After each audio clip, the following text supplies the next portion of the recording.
Hello, hello, hello. Welcome everyone. This is Sagar Shah and this is going to be a wonderful stream.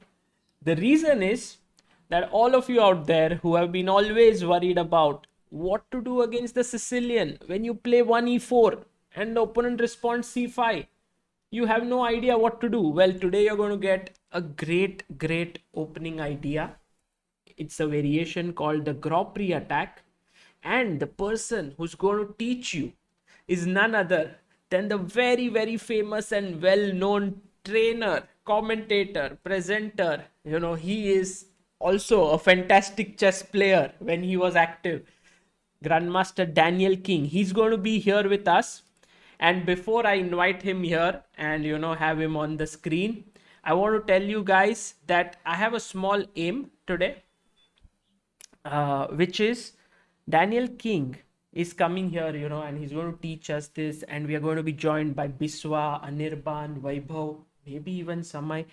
But he has his own channel here, and there are some tremendous videos. Okay, and I love power play chess. So my aim today is that this channel reaches 78,600 subscribers. Yesterday it was 77,600 when we started, when I scheduled it, and I saw that okay, it's 77,700. So we want to take it to 78,600. So guys, mods, whoever is there in the chat, please do put in the link. And guys, all those who haven't subscribed to this channel, please make sure you do it, because it's really one of the most authentic chess channels there with high class chess material. So before we get going, I hope everyone's here. And all right, so let me get Daniel King on the screen. Hello Dan, how are you? I'm very well. Saga, it's really nice to see you. And it's thank you so much for the shout out for the channel. I really appreciate that. Well, during today's session, we are going to do it multiple times because I really want more people who follow ChessBase India to follow Power Play Chess, because I know that the material there, what you put up, the analysis and all of it is so amazing. I myself go and check it out often, and now the new series on traps and all of it is great fun. So thank you for doing what you're doing. And I think I've already told this to people before, but some of them might be new. So I just want to add that a lot of the things that I know about chess today were learned from power play DVDs of Daniel King. I watched all of them when I was young, and they have been extremely useful. And then, so it's really an honor whenever I'm with you live. It takes me back to the olden days when I was, watching these DVDs. So thanks for doing this. Well, I appreciate that. Hopefully it didn't harm your chess career too much. But yeah, I enjoy. Didn't become a GM, stayed an IM, but that was. Yeah, exactly. It could have been so much better. But no, I enjoy doing these videos, and I've started this new series of opening traps. But at the same time, I'm still doing all my regular content. I've recently been going back and looking at the Capablanca Alaska World Championship match from 1921, because it's 100 years ago, almost exactly to the day when Jose Raul Capablanca won his world's championship title. And I thought that should be marked because, wow. I mean, of course, Capablanca was, one of the most celebrated chess players in the history of the game. So I've really enjoyed going back and looking at those old games. Wonderful. And I find it so interesting to look at these old games with modern eyes. The kind of things that they were playing, some of it is amazing, but some of it you go, oh, come on. We nowadays, we know so much better. Yeah. It's a real mix. It's very interesting. And I think you work on them a lot, like you go into the depth of it and try to understand it and analyze them deeply. So it's actually a very rich channel. You guys, please check out Power Play Chess. And Dan, today we are going to do something very interesting. We are going to do a repertoire against the Sicilian. Okay. Yeah. So I was going to say it is really close to my heart because this is such an English variation. This is a real speciality of a lot of English players. This is like one of our best kept secrets. And now I'm going to tell the world about it. So I think I'm going to be in massive trouble for giving away all the secrets of the English school of chess. So listen, no, seriously, this is such a dangerous weapon. I love playing this. And there's a whole school of players in England that have used this system, and it is really, really dangerous. So watch out for this, guys. Oh, well, it sounded like I just walked into a MI4 meeting. Listen, it is that dangerous. Yeah, definitely. The kind of strategy you're going to see here today is, it is. The funny thing is, Sagar, can I just tell the story of how it's called the Grand Prix Attack? Yes, please.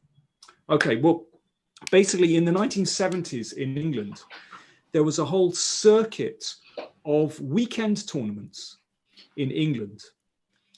And they managed to get a sponsor, and the player who won the most of these weekend tournaments throughout the year would win the big prize, the Grand Prix. And this was really hotly contested. And these weekend tournaments, they happened really, there was a big boom in them. So you could go around almost every weekend somewhere around England and find a weekend tournament. And it was serious chess. So a proper time limit, not rapid play. You play one game on Friday night.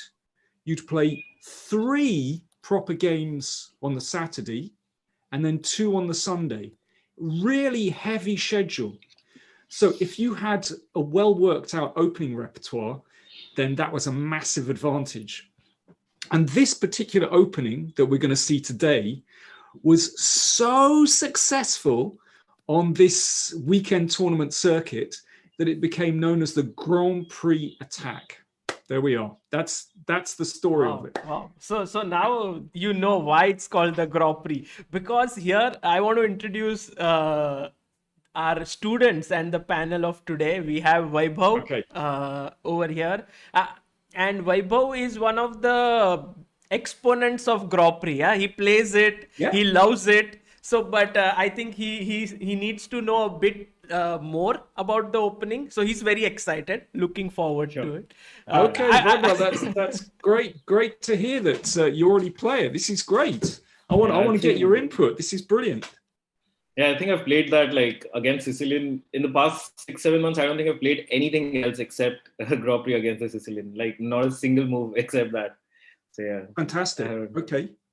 So then we have Anirban here, and Anirban is very aggressive. Like he loves to attack, he loves to sacrifice. You can see him sacrificing his pieces intuitively, and I think this opening will fit his style, I believe.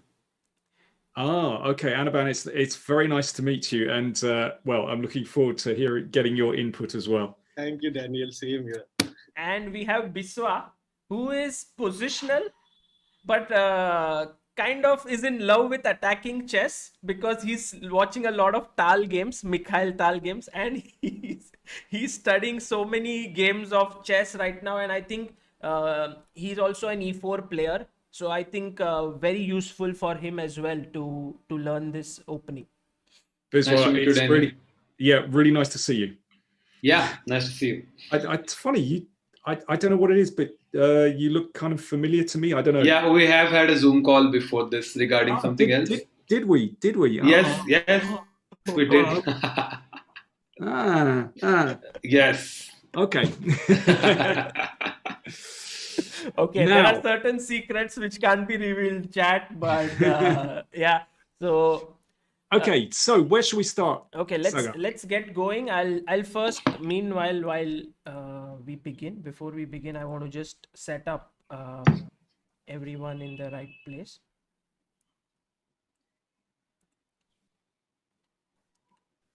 Okay, this is already pretty good. Yeah, like I don't need to change much. Just we'll have word. Okay. Well, so which game are we going to start with? 1 second. You tell me. I've got a whole set of them lined up. Okay, I'm going to in my usual spirit of modesty.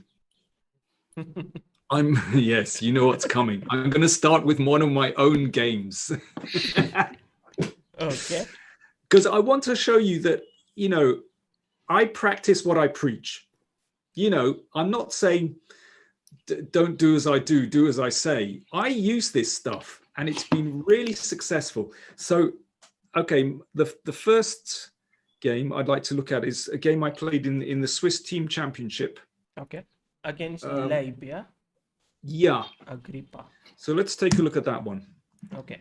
And guys, Vaibhav, Anirban, Biswa, please do ask questions wherever you feel like, and Dan would also have a lot of questions for you. So the idea is in this hour or hour and a half we learn this opening, and whatever questions you have, we get it solved. So no question is silly or anything of that sort. And also in the chat, guys, if you have any questions, please do write it down, and if it's something interesting, I'll ask Dan about it. So, no questions are silly, absolutely right. However, some of the moves that I've made are pretty silly, I can tell you. So I'm not afraid to show you some of my absolute howlers. But anyway, I'm going to start in all modesty. I'm going to start with one of my games. So here we go. Pawn to e4, best by test, as somebody said. So c5. Sure, yes, c5. Now, here is the thing. And I still believe this. You could say the main line of the Sicilian is to play the knight to f3 and then to play d4. So, black can play in this position d6, knight c6, e6. The thing is, when you play e4, this is the so-called open Sicilian. The problem is that there are so many lines to consider that you can drive yourself completely crazy. And the nuances it is so difficult to understand.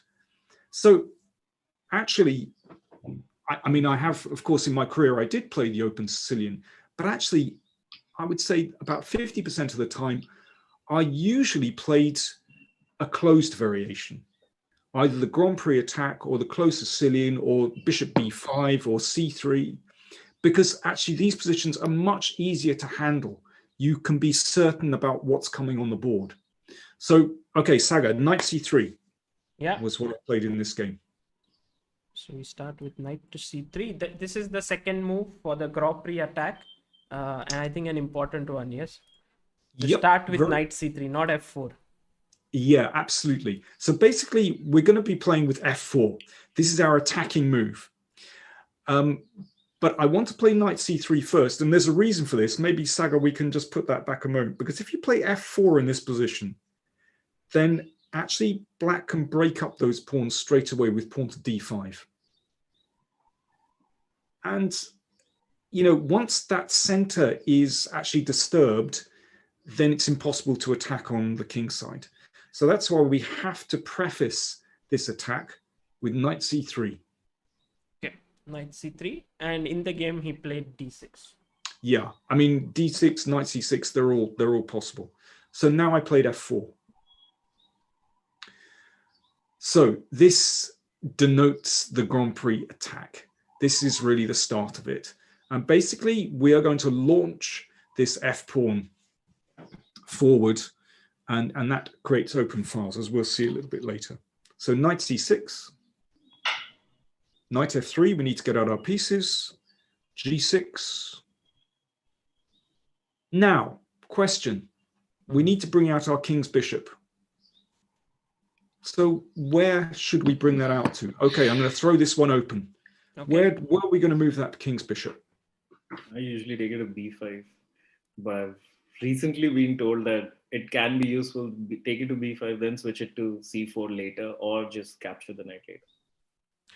Yeah. Now I played it to b5. In this particular position, you can play it to c4 because he hasn't played e6 yet. The problem is when you play it to c4, black is going to blunt that. Of course, there's potential attack down to f7, but black can play the pawn to e6. And basically, this takes a lot of the joy out of it. It's better to play bishop b5 in this particular position. But bishop c4 is possible. Yeah, please. What about bishop e2? Bishop e2 is okay. I'd rather set up in a more aggressive way, because that bishop e2, it kind of blocks white's pieces a little bit. It is sometimes played. One can do that, but actually, bishop c4 or bishop b5 are just more active. And in this opening, this is all about activity and aggression and putting the pressure on your opponent right from the word go. So bishop b5, let's go with that. Just one question. If you play bishop b5 and then a6 comes, then do you take the knight or do you come back with the bishop? You whip that knight off as quick as you can. No questions. Okay, I'll answer your question better when you see the game continuation, actually. There's one more thing I actually wanted to ask. That when I was, Adhiban was teaching me this line.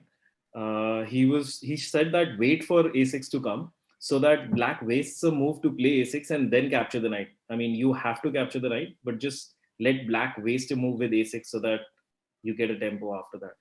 Okay. I don't know if that's... in the same tournament, I was preparing against Vaibhav for the Grand Prix, and I was told to take out the light square bishop by GM Srinath, and basically go from there. Like maybe get the bishop out to d7, then a6, and then. So you were preparing from black side, huh, Anirban? Yeah. Okay, this is interesting. All right, so we've we've got two rivals here. We've got two opposite sides. Okay, that's good. That's good. Okay, now, first of all, of course, the knight is pinned, so it's not running away. That's important. But let me show you the next couple of moves, and then that'll answer a couple of questions. So my opponent played bishop g7. Okay.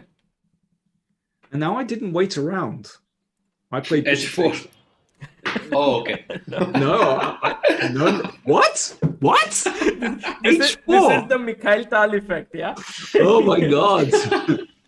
No. Yeah, I mean, why wait? No, why wait? Because first things first. We can't run before we walk. Okay, so first of all, I played bishop takes knight.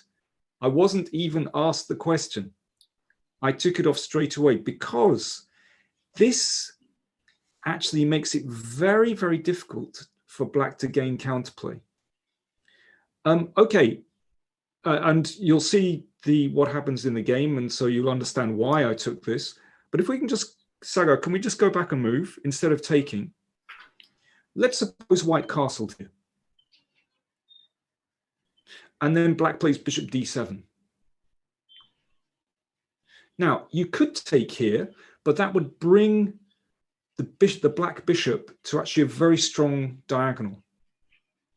That's a problem. Well, it's still completely okay for white, but if black plays well, that can be an issue. And in fact, if we just go back one move again, if white, let's say white plays pawn to d3 here, the move, I'm not worried about black playing pawn to a6 because I will exchange, and actually I'm still confident in that position of white's chances. But the move I don't like is knight to d4. Sorry, I should have asked. Yeah, no, good one. But yeah, this is basically if the knight goes to d4, then it's already some trouble, yeah, for white. Again, it's playable for white. But actually, that knight, you see, of course, white is going to take on d7. So bishop takes d7, queen takes.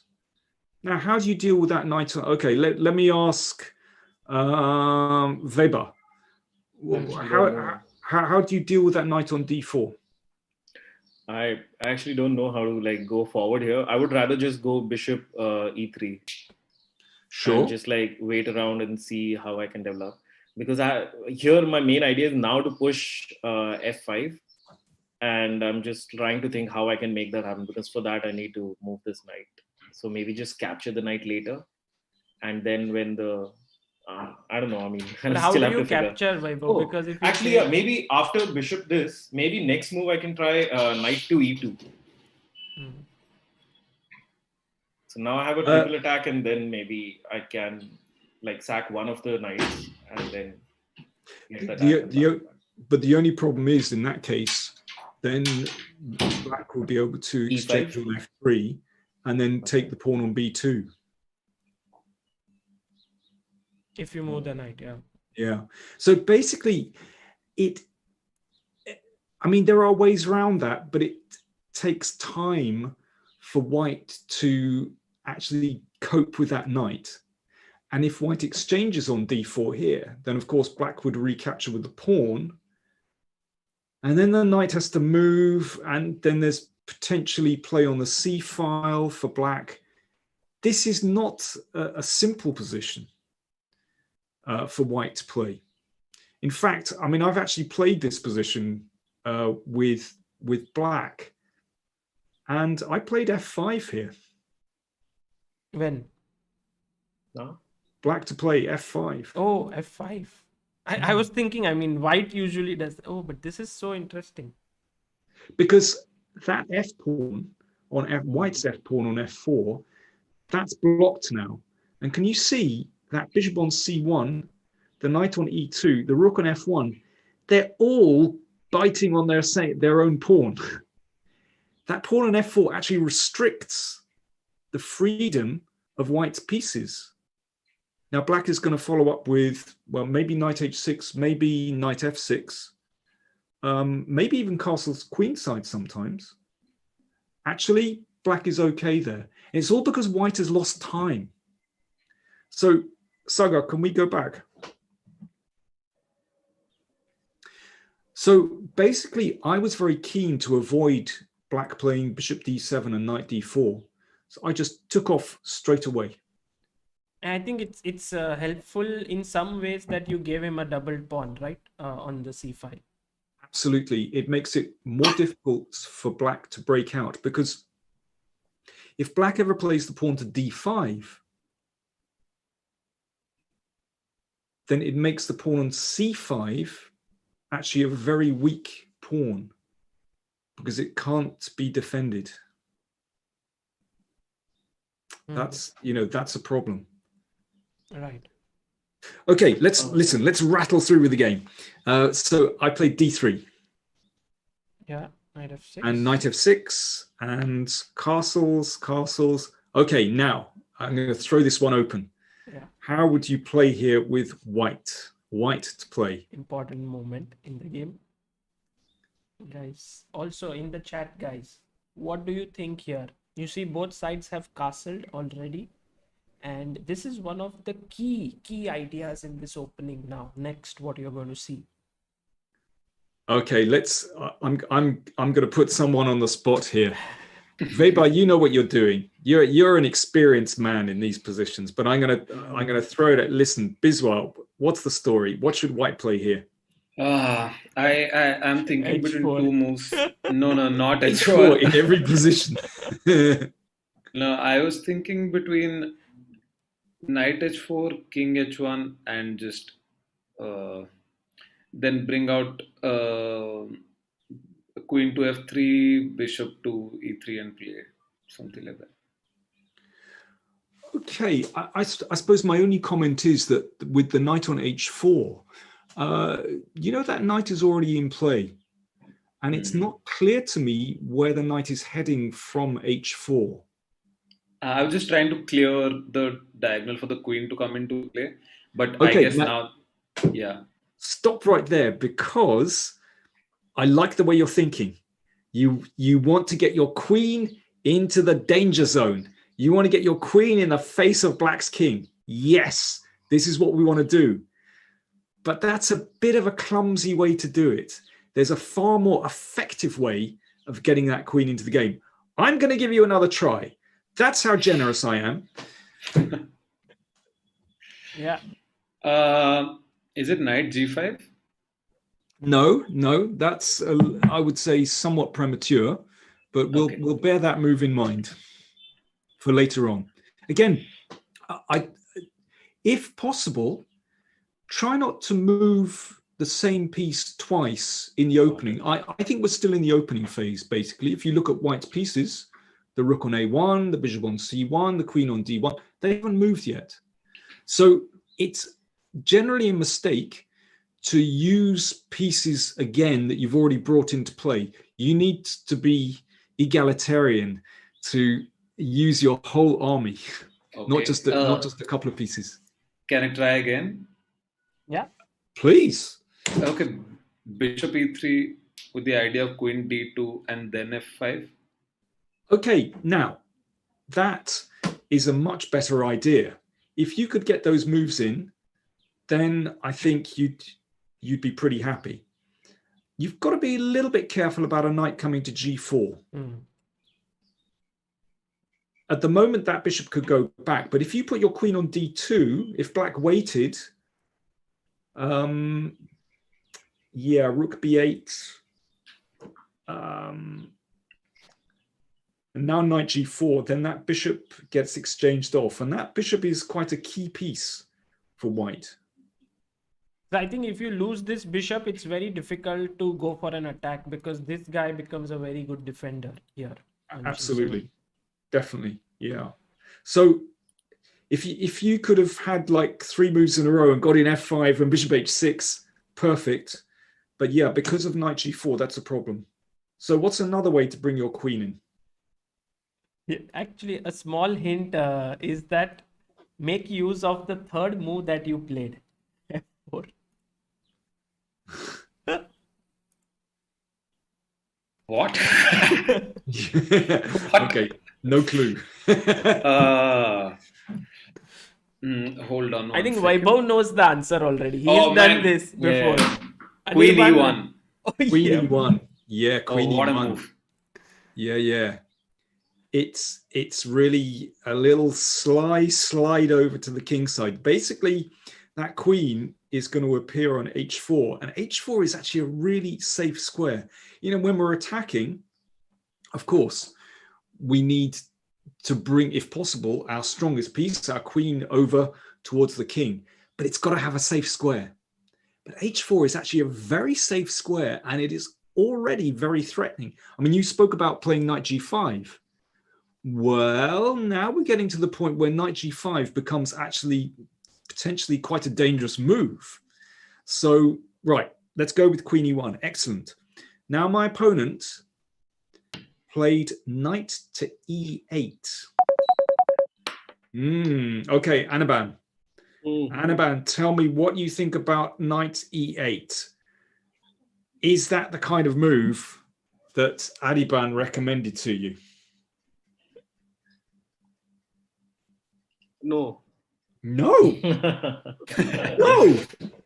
Adi didn't recommend that one. No. Srinath was training me actually. Oh, Srinath. Sorry. Srinath, yeah. Oh, sorry. It's Vaibhav who had. Although the name of Adiban and Anirban matches a lot, so Adiban calls him his brother. You know, like similar names. Yeah. No, I did not have this, because Srinath told me just take the light square bishop off and then break with d5, and then he said, then you're on your own. Then you're on your own. Oh, thanks a lot, pal. Okay, listen. Let's have a look at d5. Sagar, can we put it back?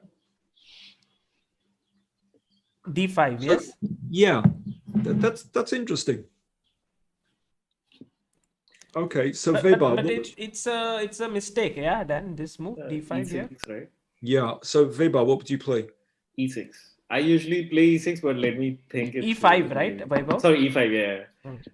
Because now the knight cannot jump to d5. So yeah, very good.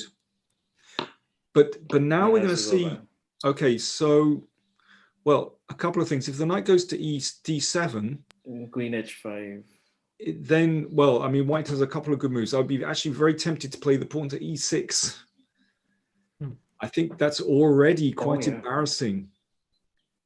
I think that could really blow up black's position already. I think I'll start taking pawns and attacking the king. So the knight should go to e8 as Sagar played originally. Now, what's the strategy for white here? White positionally, the funny thing is you can play for an attack, but also in this particular case, you can actually play very positionally. So what's a good move for white in this position? A positional move. I think this is what makes Grandprix very interesting, is because there is an attacking element to it, as we will see in many of the games, and there's also positional ideas. Like here, white will try to latch on to some weakness, guys. I think definitely. So white play. Okay, I'm going to pass over to Weber again. I mean, the weaknesses thing makes me feel like either going queen f2 or bishop. I mean, either ways. But no, actually, that would just be followed by bishop. But that would just be no, that is a blunder because it's just like d4. Yeah. But I mean, I don't know. I really wanted to go queen h4 and start off because queen h4. I mean, I'm just thinking he might play h6 to avoid the knight, or just push h5. Do you know what? If h6, if black moves the h pawn, then f5. Yeah. That's our stock in trade. That's just f5. Boom. Yeah. Maybe not h6. Maybe f6 actually. F6 I prefer. I agree. Yeah. Definitely, because that stops knight g5. And actually, it's not so easy for white to make progress there. I think in this case, I think we should switch from attack and play positionally once black plays d5. So where is the weak point now in black's position? Thanks. Can I try? Yeah. It's c5 is the weakness. Sorry. Yeah. No, you go ahead. No, I was just answering the weakness c5. That's it. Like, go ahead if you say. Sorry. Yeah. C5. Yeah. No, Biswa, do you want to have a shout? I was thinking knight c2 e2 and then c4 and play that way. Okay, that's really interesting because that's the classical way that you play in the Nimzo Indian. Yeah. Aaron Nimzovich. Played this kind of strategy in the 1910s, 1920s. In fact, we don't need to blockade that pawn, but we can still attack the pawn on c5. So there are a couple of ways I would consider doing that. Right. Okay. And anyone want to have a go? Yeah, how can we attack that pawn on c4? Yeah, knight a4. Excellent. So that's one very good method. So we're just attacking it straight away. Now, you can see already it's actually very, very difficult for black to defend that pawn. The queen can't defend the pawn. So in fact, that pawn has to advance. Now, when that pawn advances, you can see that straight away, if we want to, we can exchange pawns. And those doubled isolated pawns are pretty horrible. But actually, it's more than that. It's the fact that there are a lot of weak squares. We don't need to take the pawns yet. In this position, I would be very tempted. Well, I mean, let me throw it out to you. What would you do here? Is it b3? You could play b3. That's interesting. Yeah, that's and then bring the bishop to a3. Yeah. Excellent. Very good. Because those dart squares are pretty bad. So instead of b3, actually, white could also. I was thinking bishop e3. Just bring your pieces into the game. Because actually that pawn on c4, it's not running away. And we can put either the knight or the bishop to c5. We've got rook d1 coming. I think white has a very strong positional grip here. Sagar, can we just go back very quickly?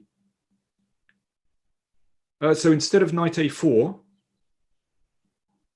actually, I mean, there are a couple of moves I would consider here. One is knight a4, very strong. And the other move I would consider is pawn to b3. So it's using your idea, actually, but straight away. Because what I want to do is play the bishop to a3. And that pawn is in massive trouble. So it's very, very similar to your idea. Mm. I mean, actually, Sagar had taught me the same thing like a few days back. Yes. Oh, fantastic. And I had forgotten that. But order, you know, the beauty of this, Dan, to add this, is that this idea, this concept is very well known in the Nimzo Indian. Just if you guys ever play this with black, then black often goes knight c6, knight a5, b6, bishop a6, and puts pressure here. And so it's just the similar idea that you can use in this opening as well. Exactly. And the advantage is in the Grand Prix attack that actually white controls the center. White has these pawns on f4 and e5. So this is even better because, you know, you don't, in the Nimzo Indian, you always have to face a kind of a pawn storm through the middle of the board. And that's difficult to control. But actually this way, basically, you know, if you showed this to any strong player, they would say, oh yeah, white's winning. Positionally, white is just winning this. That's the thing. Nice. So d5 is a positional mistake. But white just, it's interesting. This is where you have to just change your strategy. You have to look at what your opponent's doing. You know, if I said, okay, you play the Grand Prix attack in one way, you know, you play queen e1, queen h4, boom, boom, boom, boom, boom, fine. But actually, you can't always do that. And sometimes it's better to switch your strategy.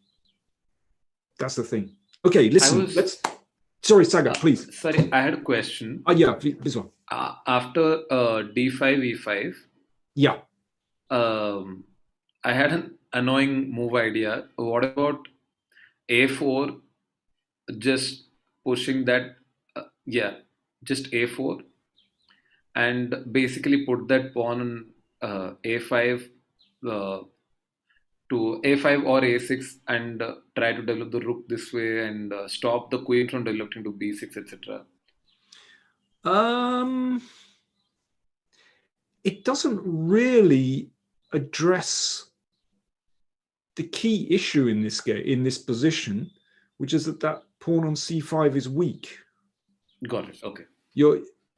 I know this is hard for me to describe, but I would say you're fighting the wrong battle. Yeah. No, I was thinking that he will obviously try to develop his queen to b6 or something. So might as well annoy him with two moves. But that's, you know what? I wouldn't be worried about a queen coming to b6 because actually I know that it's always going to be targeted by the knight. You know, if, for example, if white plays pawn to b3 here and the queen comes to b6, well, there's always knight a4. And anyway, or on the bishop coming to a3, I'm not worried about the queen coming out. Mm-hmm. Listen, Sagar, we should go back because there's still quite a lot of this game to go through, and we have lots and lots to cover. Right. So 98. 98. Okay, now this is interesting. So what do you think white should play here?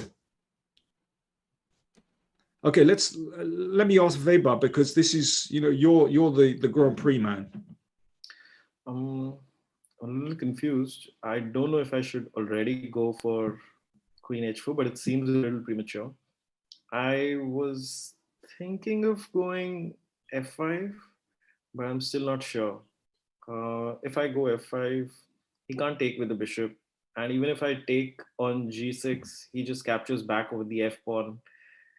And there's not much I'm getting, but it's not too bad. So you want to go actually f5, it opens my h5. I do actually, because like my rook is there and bring my queen to h4 and then remove the knight from there by putting it on g5. So yeah, I mean. Okay, Vaibhav, let me tell you, your instinct is absolutely right. This, if there is one move that you all take away from this session in the Grand Prix attack, is that white wants to force through pawn to f5. because it opens up the line of the bishop. It opens up the line of the rook. And in combination with the queen, this is very, very dangerous. This is the first move I looked at in the position. It feels so natural, particularly as the knight has gone backwards. The funny thing is, I didn't play it. But Dan, isn't this a pawn? Like you're if he takes here, don't you lose a pawn? Absolutely, and that's very, very common, this sacrifice. Now, I didn't play this, and let me explain why. It's because in this position, normally this sacrifice is absolutely fine. So black takes on f5, which opens up the king a little bit. You play queen to h4. Queen h4. And then you're going to follow up with bishop h6. And then the rook, queen's rook comes across. You play knight g5, boom, boom, boom. The problem here is that black plays, well, what? Okay, again, I'm going to throw this open to you. Nice. Guys, this is actually now very important moment, because if black is not careful, then white will simply run over him with bishop h6, knight g5 as said. So yeah, this is good enough for a blitz game, I can tell you.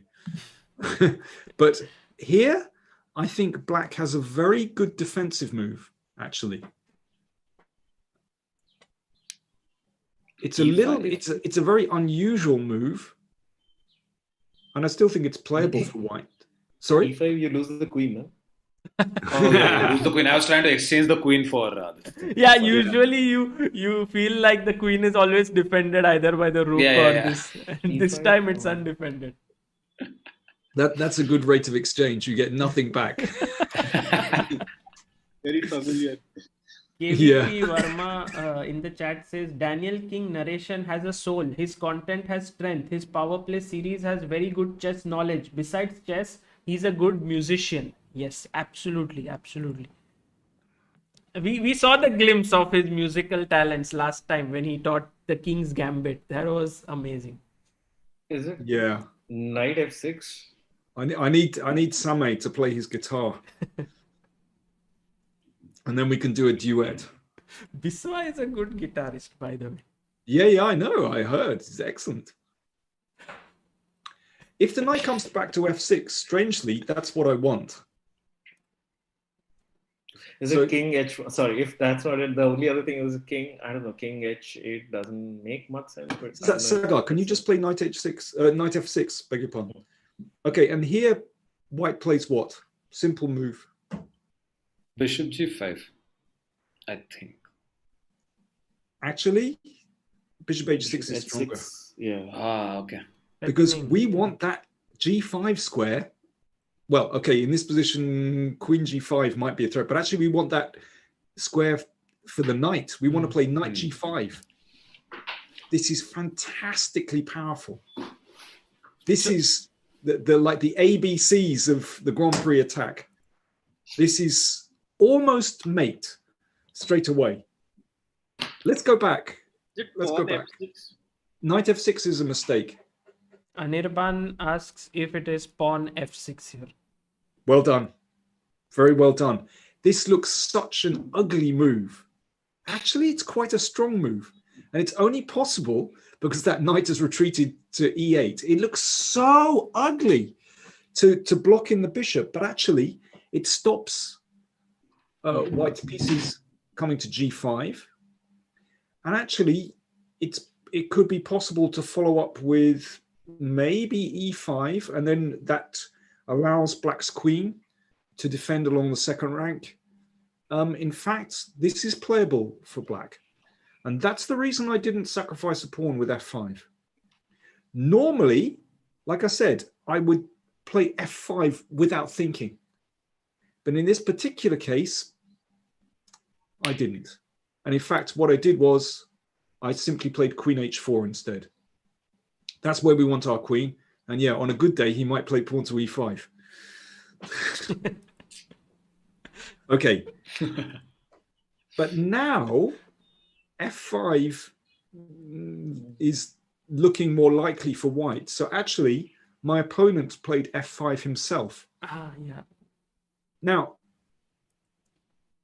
you know, And I think f5 is in some ways quite a principled move. Do you remember what I said earlier about white's pawn on f4? If it doesn't advance, it actually blocks the bishop on c1, blocks the rook on f1, and it's not so easy for white to continue with this attack. Okay, so, well, sometimes I'm afraid we can't just go boom, boom, boom and do all our usual moves. You know, we have to modify our strategy a little bit. So, okay, what did I play next? It's still a nice position for white. Bishop d2. Who suggested bishop d2? Oh, there was a question. Sorry. I just made. Yeah, Sagar, it's true. We've got to crack on. Bishop d2 played. Yeah. Yeah, well done. but do you think e5 is also a good move here, because that looks very natural to push the pawn. But if he pushes d5? But then we have that same strategy, yeah? Like we thought of c5 becoming weak and then trying to latch onto it. Exactly. But actually, of course, I thought e5 was possible, but I didn't see why I should commit my pawn, because actually it's not clear what my next move is. Mm-hmm. So for me, it was much better to leave the pawn on e4. At the moment, white has a problem. Basically, I'm only attacking with my queen.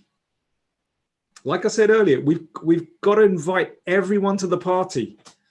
We've got to be really egalitarian about this. Everyone needs to join in. So bishop d2 I played. Yeah, because you see, once he's played f5, look at the squares on the e-file. e7, e6. Those are now weak squares. So, okay, he played knight c7. Okay, Vaibhav, do you think white should play knight g5 here? Knight g5. No, I don't think so, because after h6, there's not much to do. Correct. Basically, knight g5 is premature, but it's the kind of move that people play in blitz. They go, oh yeah, I'm threatening mate. Yeah, bang, bang. It's too soon. Yeah. So, okay, what's white's next move? I would rather play knight e2 and just like get that knight to g3 and maybe wait, because I don't have any concrete plan as b2 is Yeah, b2 hangs. Maybe, No. Yeah, but there's something like you need to, as Dan said, bring all your pieces into the I mean, party. I can go rook b1 and play, but rook b1, rook b8, and then I can't move that knight either because it's still double attacked. But then I can push c3. So yeah, that's there. But I want to bring all the boys over. Everyone's got to be invited to the party. Don't tell me g4. No, I don't G4? think that makes sense. G4 doesn't make sense. I don't think so. Yeah. No. How do you bring everyone else? Anything else? E1. Sorry, Anirban? Rook e1. Rook e1. Yes, Anirban, your mic is a little low, so when you say it's Okay, rook e1, absolutely. Now, if I mentioned that really it's a mistake to move the same piece twice, because we need to bring all our pieces in. So if you have a look, I've moved the knight on f3, so that's one move. The knight on c3, one move. Bishop on to d2, one move. Castles, one move. Rook to e1, one move. The only piece that's moved twice is the queen, but actually the queen has found a good station on h4, basically. So do you see that? Whereas black is behind in development because that knight has moved 1, 2, 3 times. Do you see white's play has been very, very efficient, and that's so typical of the Grand Prix attack, actually. Speedy development is everything. Black's pieces, if you look at the rook on a8, bishop on c8, they're not taking part in the game at all. So already white has a massive lead in development. And now, okay, what is white threatening? Anirban, what's white threatening? after rook e1? E5. Actually, well, e5 could be a good move, but there's a stronger move. Okay.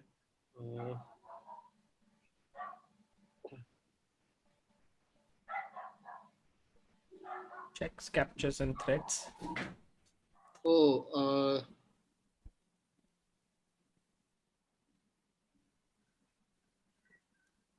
Flashpin says Sicilian was one and only opening. After this episode, I have to learn a new opening. Guys, it's not like the refutation of Sicilian. So, you know, Daniel King himself is a great Sicilian player from black side as well. So, this is a good weapon, but it's not like you need, all those who are playing Sicilian need to stop playing it. No, I'm not going to tell you how black counters this. Today, this is all about from the white viewpoint. Is it E captures F pawn? Yes. Yes. Then followed by G. Oh, okay. So basically, yeah, because the rook has come over in conjunction with the queen on h4, you're just threatening to exchange on f5 and take on e7. Simple as that. So that's the threat. So my opponent played knight to e6 to block. Now, here is the big question. Okay, let's switch to Biswa. Okay, Biswa, what did I now play? Key moment. Key moment. 1 second. F5.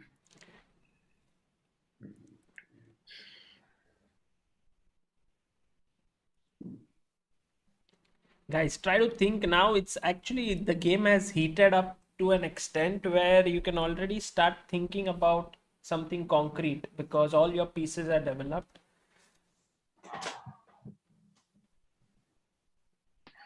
I was thinking knight g5. Yeah, if knight takes, then queen takes. Not very sure.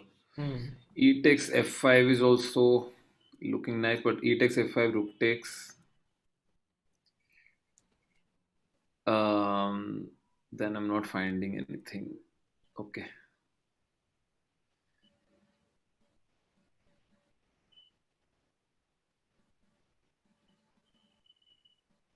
Yeah, I'll play knight g5.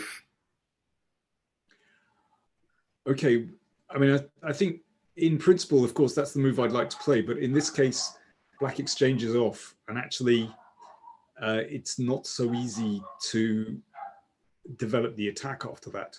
You know, for example, if knight takes, queen takes, then I think black could play pawn to e6 to, in this case, we can exchange queens. Well, at least threaten to exchange queens. So it's not so bad. So I don't want to exchange off that piece, really. I think that'll kind of diminish white's attack, basically. Well, then e takes f5 seems like the only option. I don't see anything. Yeah, absolutely, because that opens up the e file for the rook. Excellent. Yeah. Okay, so my opponent recaptured with the pawn. And now, let's go. Now it's time to... Yes, Anirban. G4. G4? No. Oh, man. Wild. That's his style. Man. That's his style. Anirban is saying right now, no. But Anirban, you would play G4 in your game if you get this position. My God. My rating is the amount of pieces I've sacked. Okay, now I know what I'm dealing with. This is the real caveman stuff. Okay.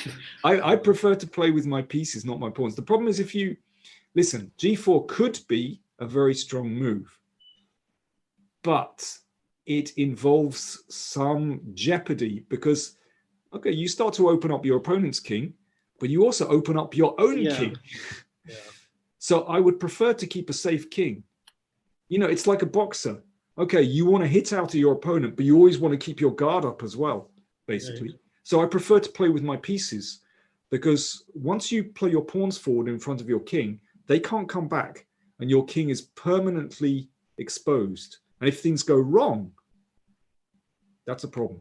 Whereas if I play with my pieces and things go wrong, I've still got 2 pawns in front of my king. Do you see what I mean? Right. I liked how, Dan, you explained it in boxing terms and in words, not through any variations like pawn takes pawn. Maybe now Anirban next time remembers this boxing terminology that I don't have to weaken my stance while going for the punch. Exactly. Yeah. I mean, you see these guys in the boxing ring who are just wild and doing that, and they're incredibly strong and tough and brave and all the rest of it. But it takes one punch because their guard is down. Yeah. I have an idea. Hmm. Rook takes on e6. Yep. Rook takes e6, is it? Right? Wow. Yes. Bishop takes and knight g5. Yes. Oh, beautiful. Just Cool. beautiful. Yeah. Okay, simple double attack. Queen h7 mate threatened, as well as knight takes bishop with a family fork. Fantastic. Yeah, Well that's done. what I did. Amazing. And I think there's only one move which kind of saves this and this both. If you guys it doesn't save, but a mate saves a mate here. So In fact, it's still not so clear because my opponent played rook to f6, which obviously defends the bishop, but it means that after queen takes pawn check, which is what happened, so his king has come out. So basically I've sacrificed a rook for a knight. But because I've displaced his king, then I have fantastic compensation. And actually, I can win another pawn straight away. So Vaibhav, how does white... Oh. Sagar, you gave the game away again. I'm sorry. I'll be more careful next time. Yeah. I'm going to sack my assistant. This is terrible. I mean, I was actually thinking rook f3, but what happened also? Actually, there's a big... let me see. Actually, rook f3 is... he played bishop g8. And maybe... he moved the bishop. Yeah, actually, after taking maybe rook f3. After taking an exchange, I was thinking of rook f3. Right. Okay. Yeah, I was more greedy. I just took the pawn. The thing is, he might come this way with his queen. So yeah, true. This is very Check quick. and then Yeah. move, and then... Yeah, I was greedy. I took the pawn. Okay, rook f6. And I just played back to g4. Okay, so if we take stock of the situation, basically the material balance is actually, numerically, it's actually equal. I have a knight and 2 pawns against a rook. So it's still equal from that point of view. But because I've exposed his king, then I still have the attack. So actually this... in effect, I would say this is a winning position for white.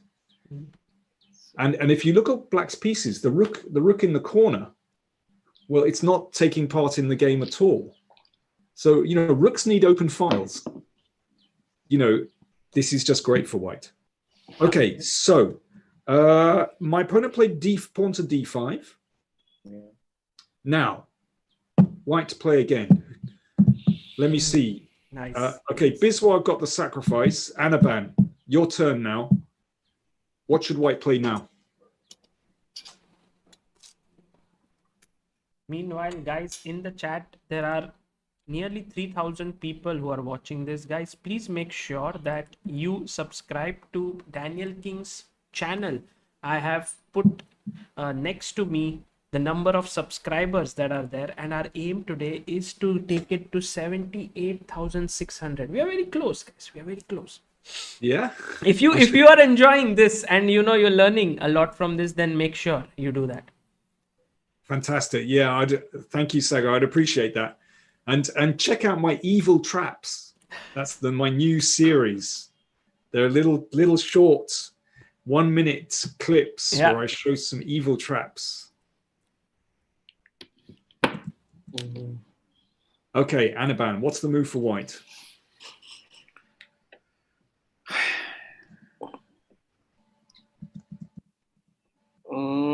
Anirban is looking at what to No. His move was knight takes d5, but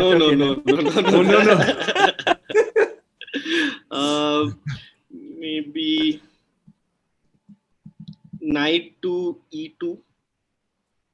now that's interesting because, of course, this knight needs to join the attack or join the game somehow. So listen, good instincts, because maybe that knight can swing to g3, to h5. H5. So, okay, knight e2 I like very much. It's good. Okay, I didn't play it, but good instinct. Right, what about another move instead? It's a classic Grand Prix attack move. What are we going to play? Oh man. There's this thing which Dan has been telling since the start, that is It's always F5. F5. This doesn't look like the F5 that we were looking at earlier, right? Because there's no pawns on its side. Okay, Biswa, listen, I hear what you're saying. However, in fact, they are linked because this is all about the freedom of white pieces and ensuring that they have the maximum mobility.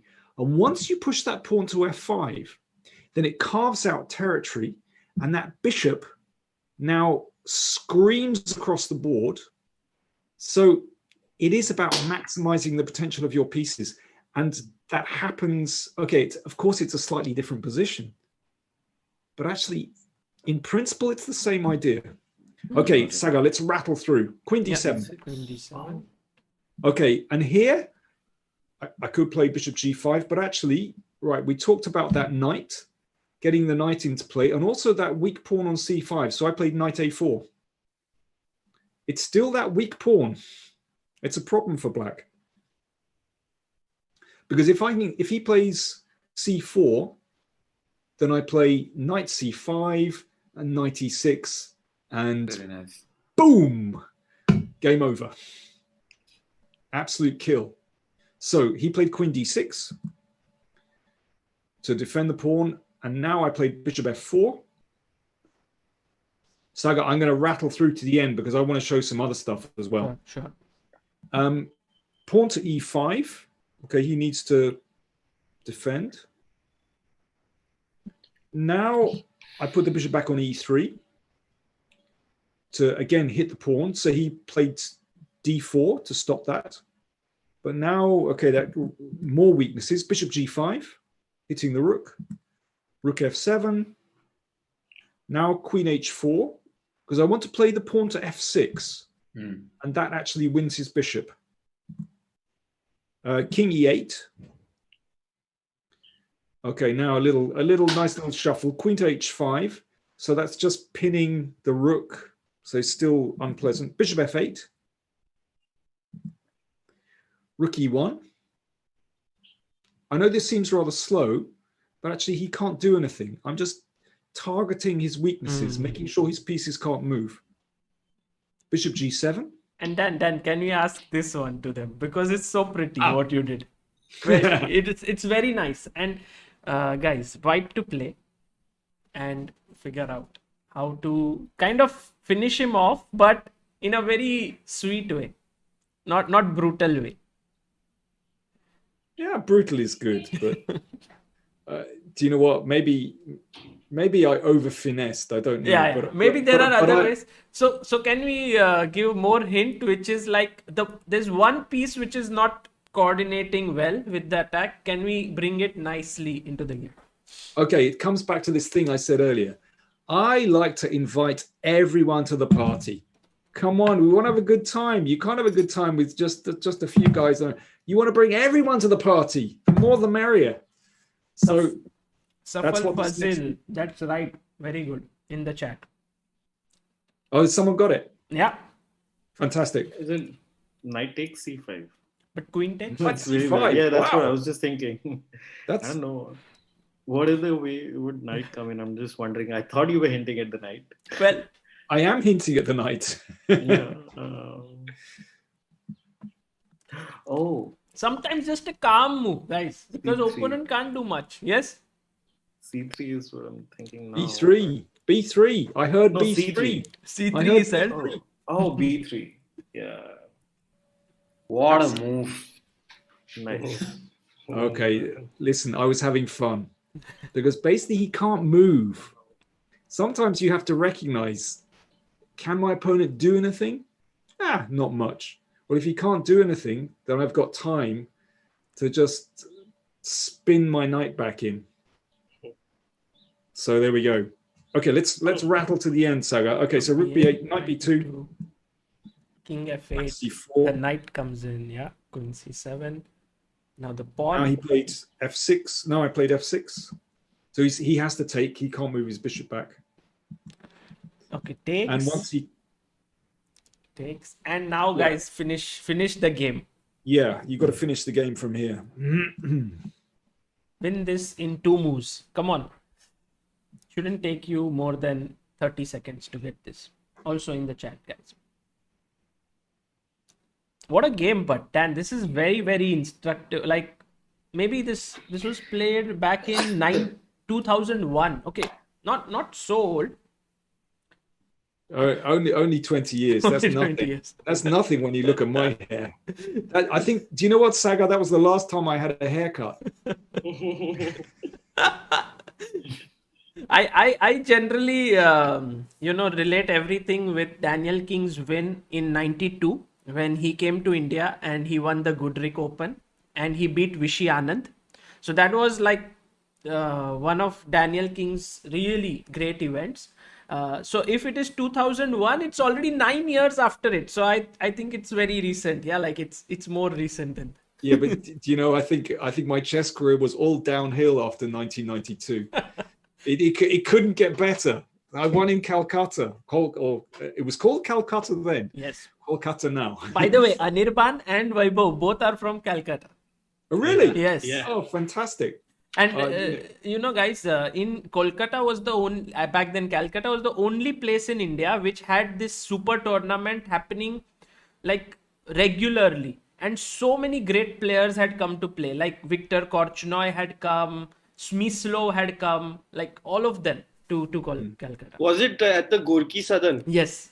Oh yeah. Yeah, Gorky Sadan. It's the Russian Cultural Center. Yes. Yeah. Yeah, yeah.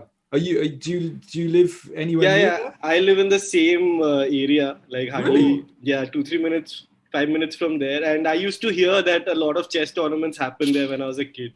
Wow. Yeah. Do you know what? I played there twice, and I have such happy memories of the tournament. It was like nothing I'd ever experienced. Wow. It was, oh my word. And do you know what? The second time I played, I came the next year after I'd won the tournament. I came the next year and I had a disaster. I lost my first 2 games, and it was like headlines in the newspaper. King loses again. He played terribly. It was so embarrassing. I had a shocking tournament. I mean, it was kind of almost comical.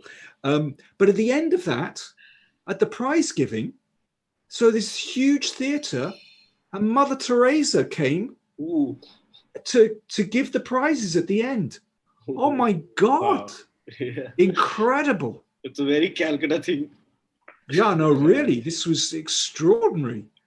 I mean, I'd never experienced anything like that. And in this theatre, I mean, I don't know how many thousands. I mean, it's a. I can't remember the name of the theatre, but it's a really big theatre. When she came to speak, you could hear a pin drop. I mean, it was total silence, and the air was crackling. It was unbelievable. So yeah, I have extraordinary Come back, memories. Dan.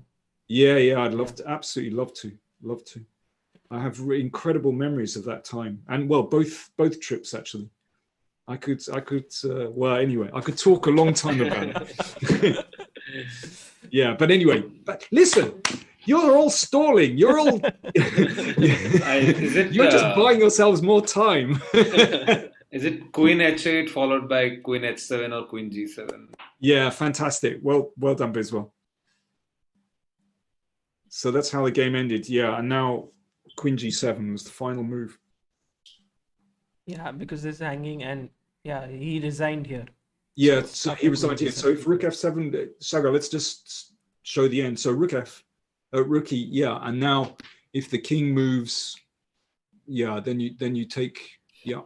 And instead, if the king goes to d8, then you can play queen g8. And the king comes up, and queen takes rook. And, well, it's all over, basically. Beautiful. Yeah. What a game. But do you see what I mean about inviting everyone to the party?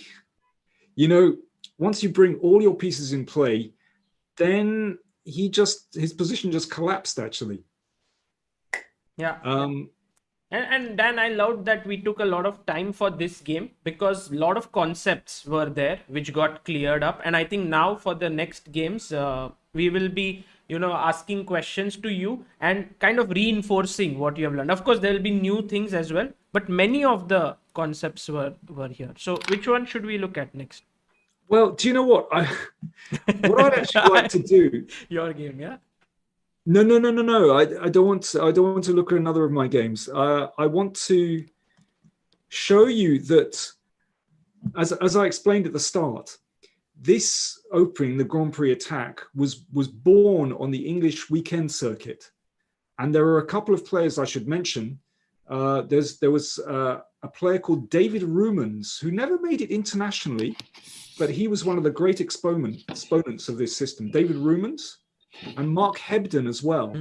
Now, Mark became a grandmaster and successful internationally. Yeah. But it's not just those players, but the very top players in England actually played this. So Nigel Short actually played this in his candidates match against Boris Gelfand successfully. Wow. So this was like the English school of chess against the Soviet school of chess. And the English school won! Unbelievable! No, I mean, it's like an opening which is conceived in the weekend events. And now here's a guy who's playing at the candidates, like the biggest sort of event in the world of chess. And he tries this kind of weekend opening, which is very brave, of Nigel to do. And, well, listen, Sagar, we've got to have a look at that game because, I think it just shows you, if you get the right moment and you pick the right player and you know the strategies, you can defeat the best players in the world. So, I mean, I think it's quite funny because, in England, we were kind of grew up with the Soviets being the absolute superpower in chess. And they have a refined way of playing, and their positional understanding and their strategies, just scientific. And then you get Nigel Short with the big English club and go bam, and it worked. Okay, here we go. Knight c3. Yeah, d6. Now, this is interesting because I think actually Knight c6 is more difficult to handle for various reasons. And one of the reasons is that when the bishop goes to b5, the knight can hop into d4. This is a good response. Now, white has various ways around this, but Anirban, we talked at the beginning about how I think this is a good way for black to cut across white systems. Now, if we rewind, let's go back to d6. When black plays d6, well, obviously, if the bishop comes to b5 to pin, then you're going to be able to get rid of that knight. So Gelfand is a Najdorf player. So Nigel knew he was always going to play d6. So that's why he played this move order. Now f4. So just to clarify, like if someone is a Najdorf player, he does not want to put his knight on c6 straight away because then Nigel Short can go knight f3 and then go for d4 and suddenly he's not in his territory. So therefore Gelfand still hoping that maybe Nigel would go knight f3, goes d6. But of course Nigel wanted to play the Grand Prix. So here we go. It's super crude. Here we go. Knight c6.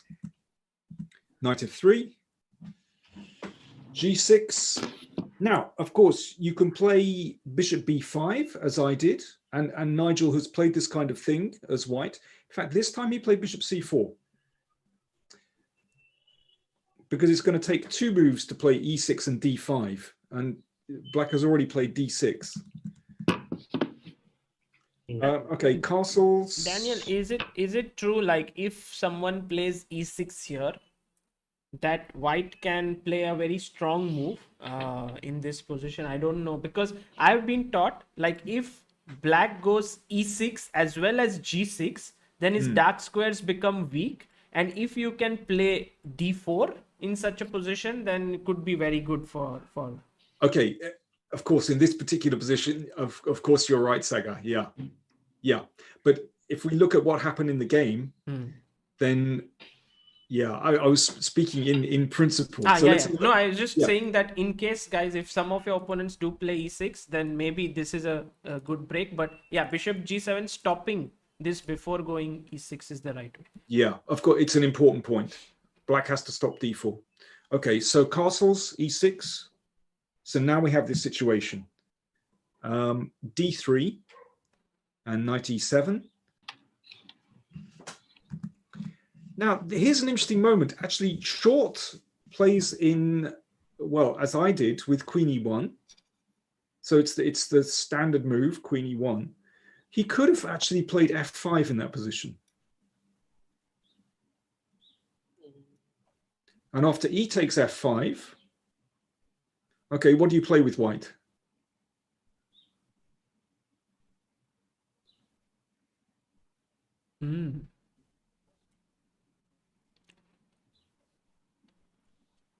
So this pawn sacrifice is common, but next move black wants to castle, and then you may not have compensation, so you have to be a little bit direct here. By the way, while they are thinking, KVP Verma says, question to Daniel, whom is he expecting to win in the candidates? And we really like his recent series on the Queen's Gambit, Spassky series, Alekhine, and In Shots. Yeah, guys, please make sure that you subscribe to it. 78.3, we are just 300 away. That's amazing, guys. All of you are doing this. Brilliant. Yeah. Fantastic. Thank you, Sagar. Yeah, I did a series on the Queen's Gambit on the channel, how to play the Queen's Gambit. Yeah. And this is an opening that I've played, well, with both colors throughout my career, but particularly with black. I really like the Queen's Gambit declined. It's a very, very reliable opening against d4 and gives really dynamic chances as well. Actually, contrary to popular opinion, you get very, very exciting games with the Queen's Gambit declined as black. So, I was looking at games by Spassky in particular, who, wonderful, and some classics with Alekhine. Okay, guys. White Bishop takes f7 is F7. the only thing that comes to mind. I don't know. How is he stopping from castling? This is like the extreme English school of chess. It's like, yeah. I don't know how else to stop him. But guys, after you give up the bishop, you're left with very few pieces, like one check, and then it's not so easy to continue the attack. Is it knight d5? No. Okay. I want to bring all my pieces to the party. Okay. I'm going to be like a stuck record. Queen e1. Oh, that's it. And if, Really if simple. castle? Queen h4. Okay. Okay, now watch what happens. Because you notice that in that variation we looked at, black played pawn to f6 to stop a piece coming to g5. Pawn f6 is against the rules of chess. And now you can see why we sacked that f-pawn. Because all white's pieces are just going... So on the next turn, there are so many good moves here. Bishop g5 is possible. Bishop h6 and knight g5 is possible. It takes a couple of moves. Bishop h6, knight g5, you take on g7, you take on h7, and it's practically mate. Or if black finds some kind of defense, sometimes you can play bishop g5 and then knight d5, because that knight on e7 is pinned. And that's also mate in a couple of moves. You're either going to win the knight or you're going to play knight f6 check and mate on the dark squares. It is absolutely lethal. Hmm. Okay, And I let's go have back. One question is G-Tex F5 any good here, or it's too weakening? In fact, I think black should play G-Tex F5. Now, we're going to do the same thing. We're still going to play Queen E1, but this is a better defense. But of course, this involves risk for black, because if black castles on the king side, the king is exposed. And, you know, this is also not a simple position for black. But yeah, I think, of course, this is a stronger way of playing. Okay, let's listen, Sagar, let's go back, because I can see our time is leaping ahead. Yeah. So Nigel actually played Queen E1. It's still a good move, but he's being canny. He's just being clever. He's just waiting for black to commit with castles. If black castled now, bang, he'd play F5. And this is much more dangerous. This is very important, because if you start with Queen H4 here, then I think black will go for his typical move. Yes, here. Oh no, here it's not possible actually. No. I mean, Queen H4 I think is still pretty good. Yeah, because generally you want to stop this pawn, but here there will be Knight G5 with a double attack on E6, and this bishop being here actually adds great dimensions to the attack. And you know, we discussed the difference between Bishop B5 and Bishop C4 earlier. Bishop C4 has its advantages if black plays incorrectly. Yeah. Okay, so anyway, E1. game. After Queen E1, Gelfand played Knight D4. There you go, my favorite move. And actually, it's a decent move. So Nigel didn't want to live with that. He exchanged off and put the knight back on E2. And now Gelfand castled.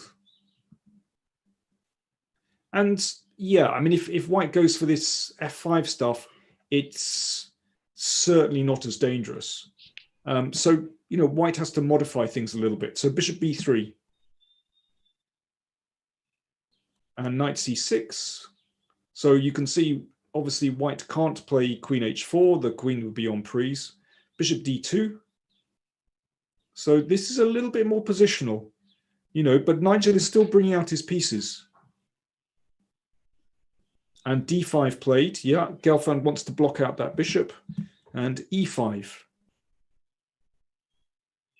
Now that pawn on D4 could become weak. So Gelfand played F6. Takes. Now, here, Sagar, is where we're going to stop. Right? Okay. If any of you get this next move, okay, what am I going to do? I will. You will play the guitar. You will play the guitar at Oh, the end. no. I will go crazy. There will be the loudest boom. You're going to hear this boom in not only Mumbai, but Kolkata as well. Okay. Even I don't understand the logic behind this move. So I know I can see the Sagar. move, but You know the game. I know the game, but I mean, I'd be very interested to know if any of them can. In fact, there's a game that Nimzo played. A very, very similar idea. Oh But, wow! Oh my slightly god! different This is position. very difficult. Actually, this I can't. I don't think, guys. If you find this really, I will bring a guitar and play it. I don't have it. Sagar, you bring your guitar. I haven't got my guitar with. Actually, I've got a bass guitar today. It's okay, Dan. We'll A like bass it. guitar. Oh, then you really might hear the boom when I turn it. I tell you, Sagar, let me tell you, my office here is at the top of the house, and next door, my wife has her office, Oh. and she's like having business meetings at the moment.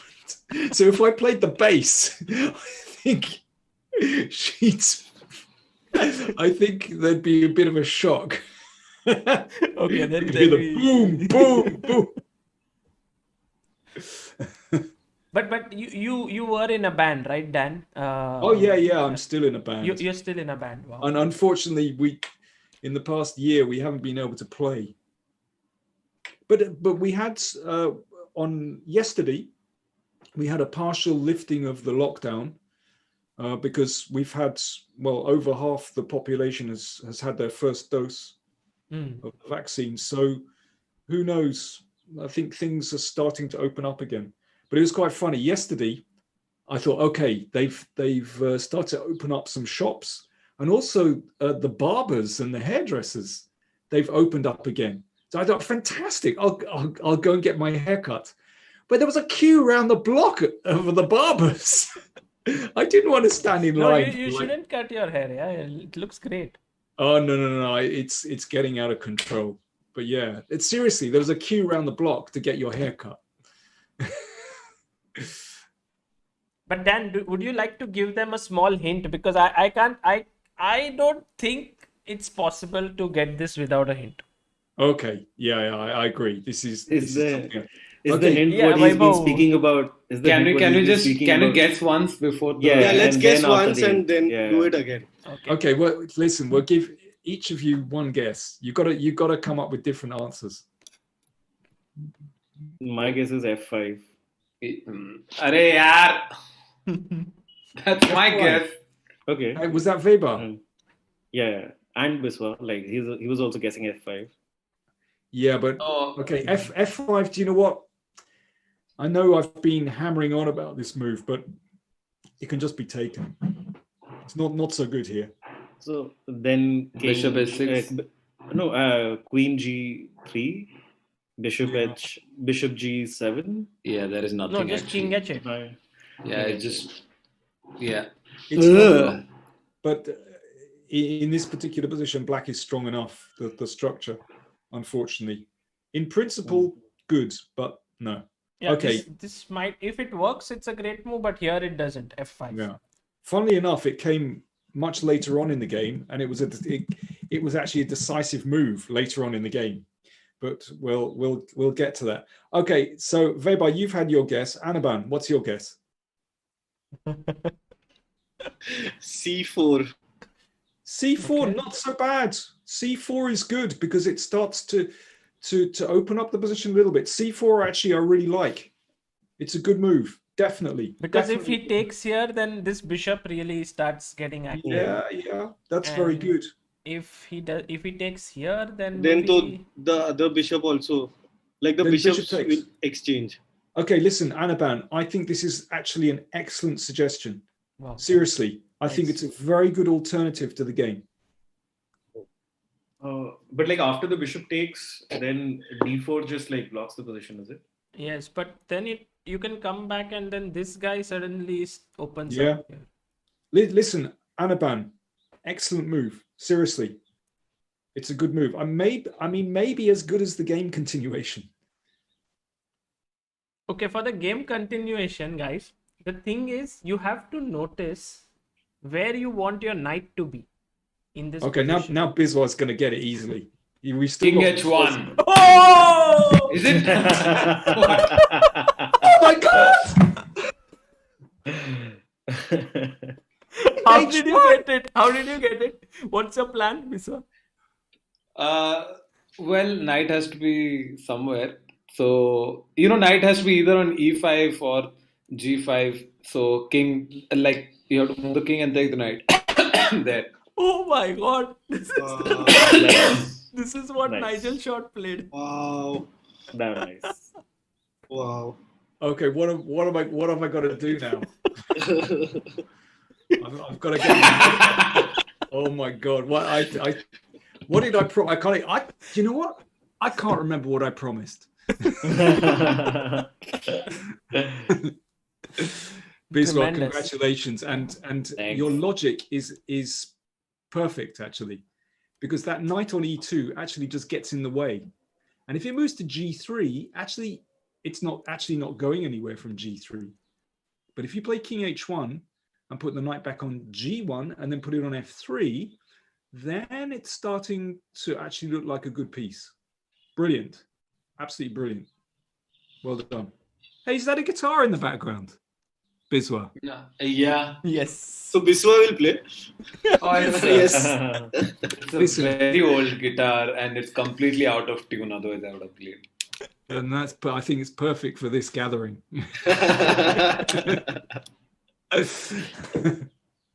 Biswa also has written a few chess songs, like little Really? song. Like there are famous Bollywood songs whose lyrics he has changed to make it very nice chess songs. So, Yeah. Okay. Well, I'm looking forward to hearing those. That Awesome. sounds brilliant. Yeah. okay. Okay. Listen, Sagar. I can see. We're kind of running out of time. I think we need to crack on with the game. Yeah. So A5, A4, stopping A4, Queen D6, and now Nigel goes for the plan. Knight G1, great move. Knight goes to F3, and now Knight B4. Okay.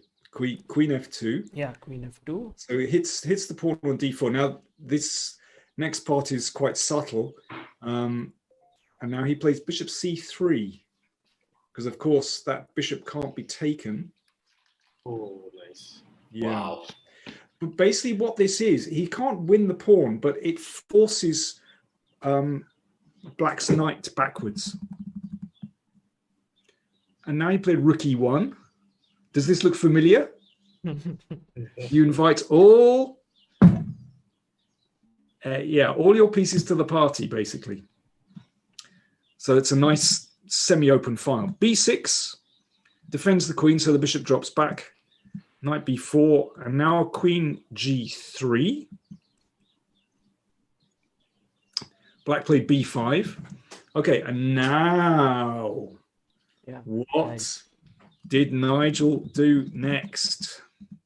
So he's got all his pieces now into the game, and it's time, guys, to go for it. AF5. Yeah. What else? What Very else? well, great. What else? We don't know any other attacking move. Just play it. Yeah, but of course the difference now compared to earlier positions is that White has all his pieces in play. That's the difference. And well, we can see how that works. So that pawn has to be taken.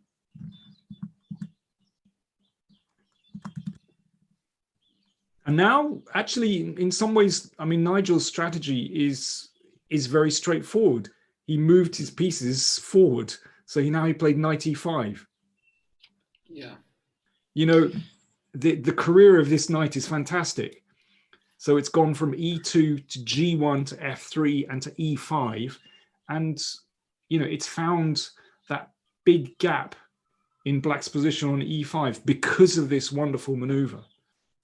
Now, if bishop takes knight, then you're just going to recapture with the rook.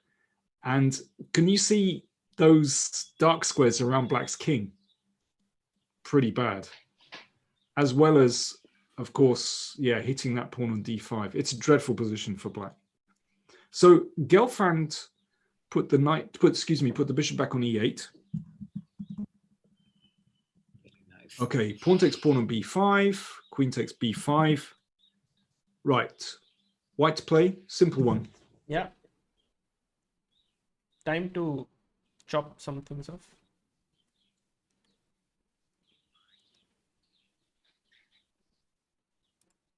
Simple move. Okay.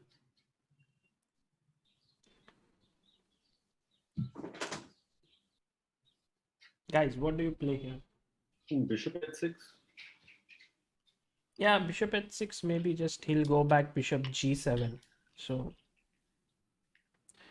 it's possible. I mean, Oh yeah. rook takes F5. Yes. Yeah, perfect. Rook F5.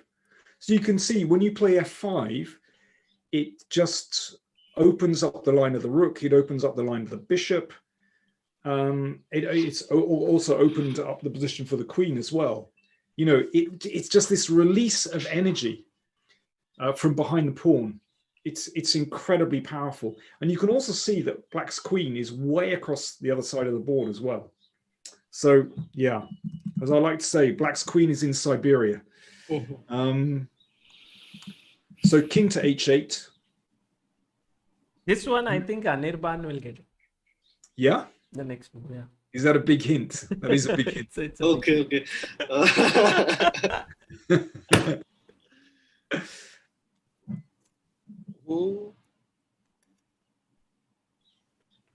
Oh, okay. Yeah, Biswa's confident. Yeah, Vaibhav? I think it works. No, I haven't seen yet.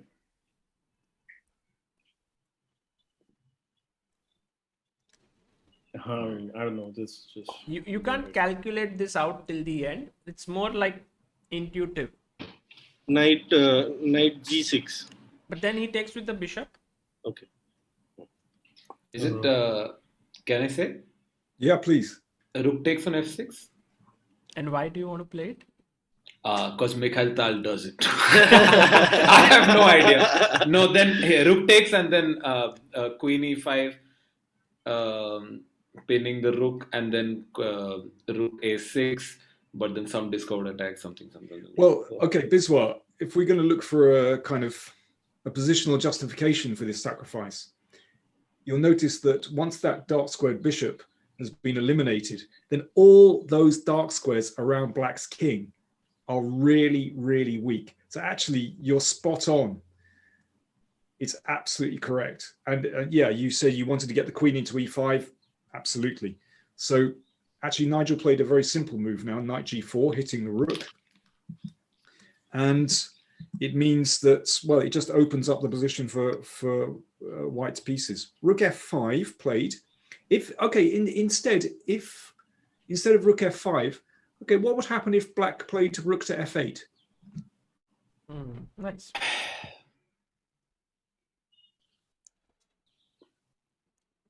Bishop h6.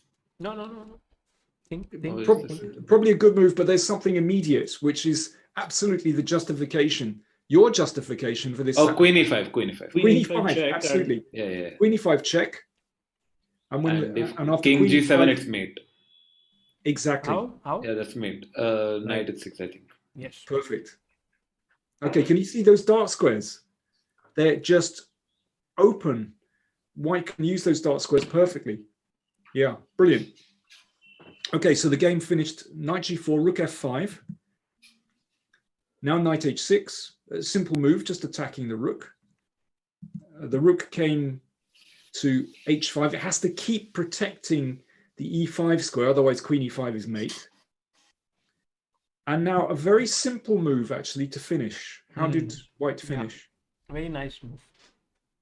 This led to Gelfand's elimination, from the World Championship cycle. Yeah, in fact, Nigel had started, this was game 3 of this candidates match. And Nigel had started, I think, with a draw and a loss. So if I remember correctly, and this brought him to level terms. And was, after that, actually, Nigel, well, it was the hard fought match, but Nigel, in my opinion, won convincingly. Sorry? Rook e5? Rook e5. Maybe rook e5 may be very good. It's not the move he played, but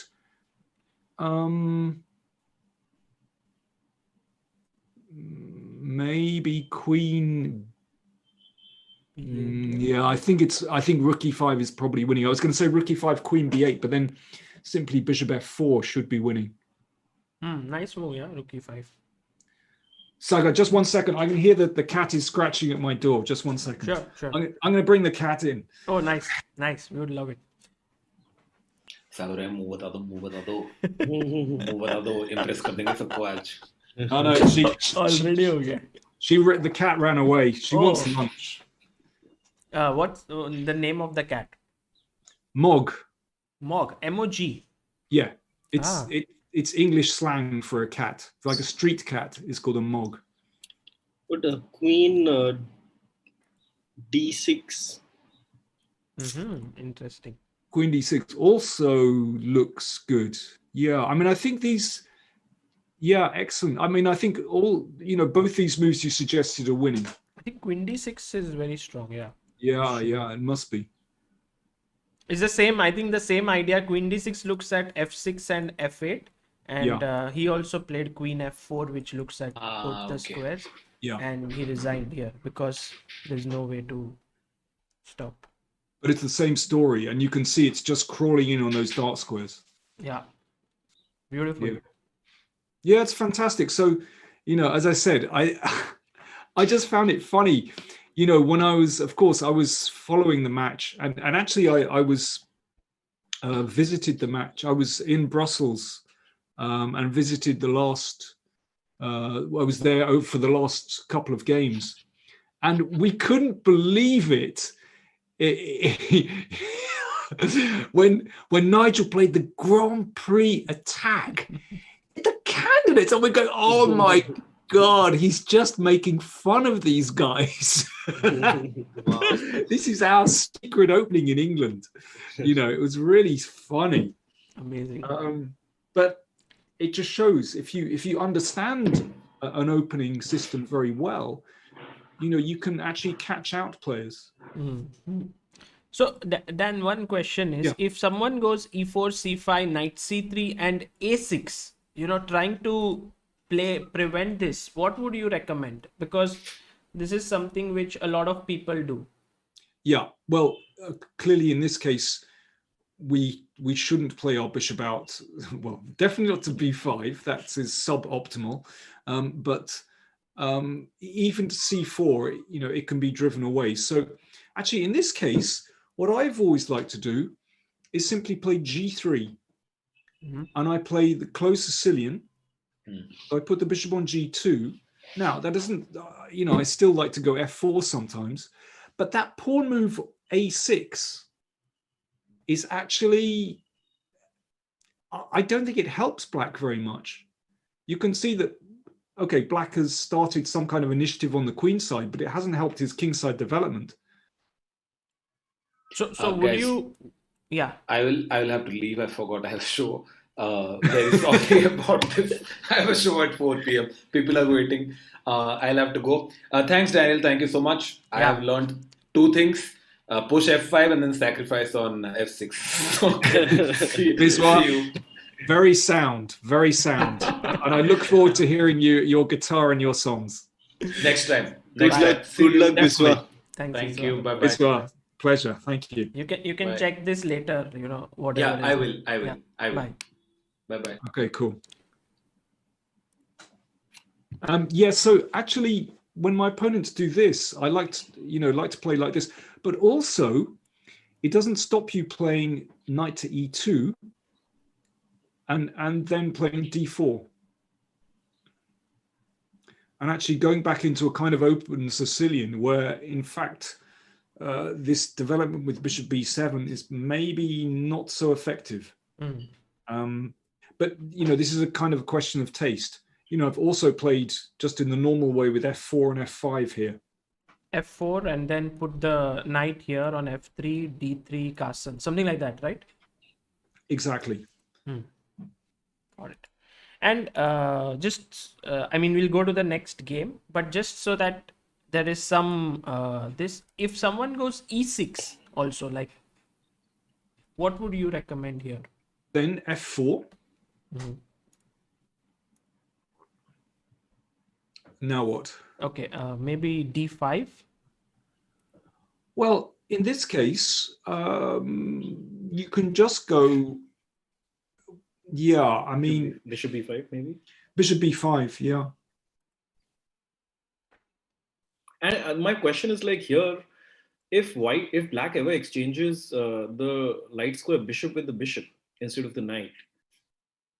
So bishop takes bishop. And then the knight comes out later. Like, does that change any dynamics? Like, I've just I've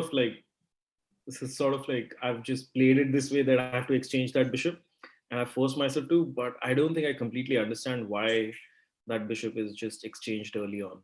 Well, you don't have to play like this. I've played like this with white, and then you play pawn to d3, and this is a different kind of game. And in some ways, at the moment, this is more strategic. I'm actually happy to go into that endgame. After d3, if black exchanges on e4, then actually I'm happy to recapture with the pawn, and queen takes queen, knight takes queen. And I like these endgames because of the space, yeah. Yeah. Yeah, this is actually what Srinath had told me, to exchange the bishop with the bishop. Basically, induce the bishop to come to b5 and then play the knight later on. Like after exchanging, then play it. Yeah. Because all the. So I was just going to say, you don't have to check. You can just play knight f3 here instead of checking. Yeah. And when he plays knight c6, you can go here. Yes, exactly. Yeah, okay. This is a little bit different. There's a question by Ashwin in the chat, and he asks, is it okay to go like g3 against this system as well? Absolutely, and that's also something that I've done, and play, a kind of, well, closed Sicilian. So this setup, and now here we take on d5. Take. Yeah, bishop g2. And if he pushes, I'll knight. Well, here you have a little bit of a choice. You can go knight d5, or you can go knight e4.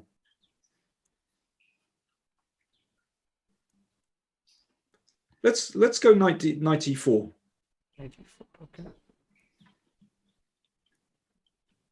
And then knight c6. Because you notice that black has played these pawn moves, and that's opened up this diagonal. So that bishop on g2 has great power. Now pawn to d3.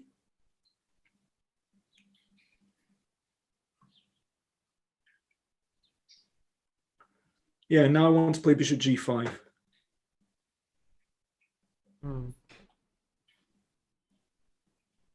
Okay, now I'm going to play bishop takes f6. I know that this might look a little strange.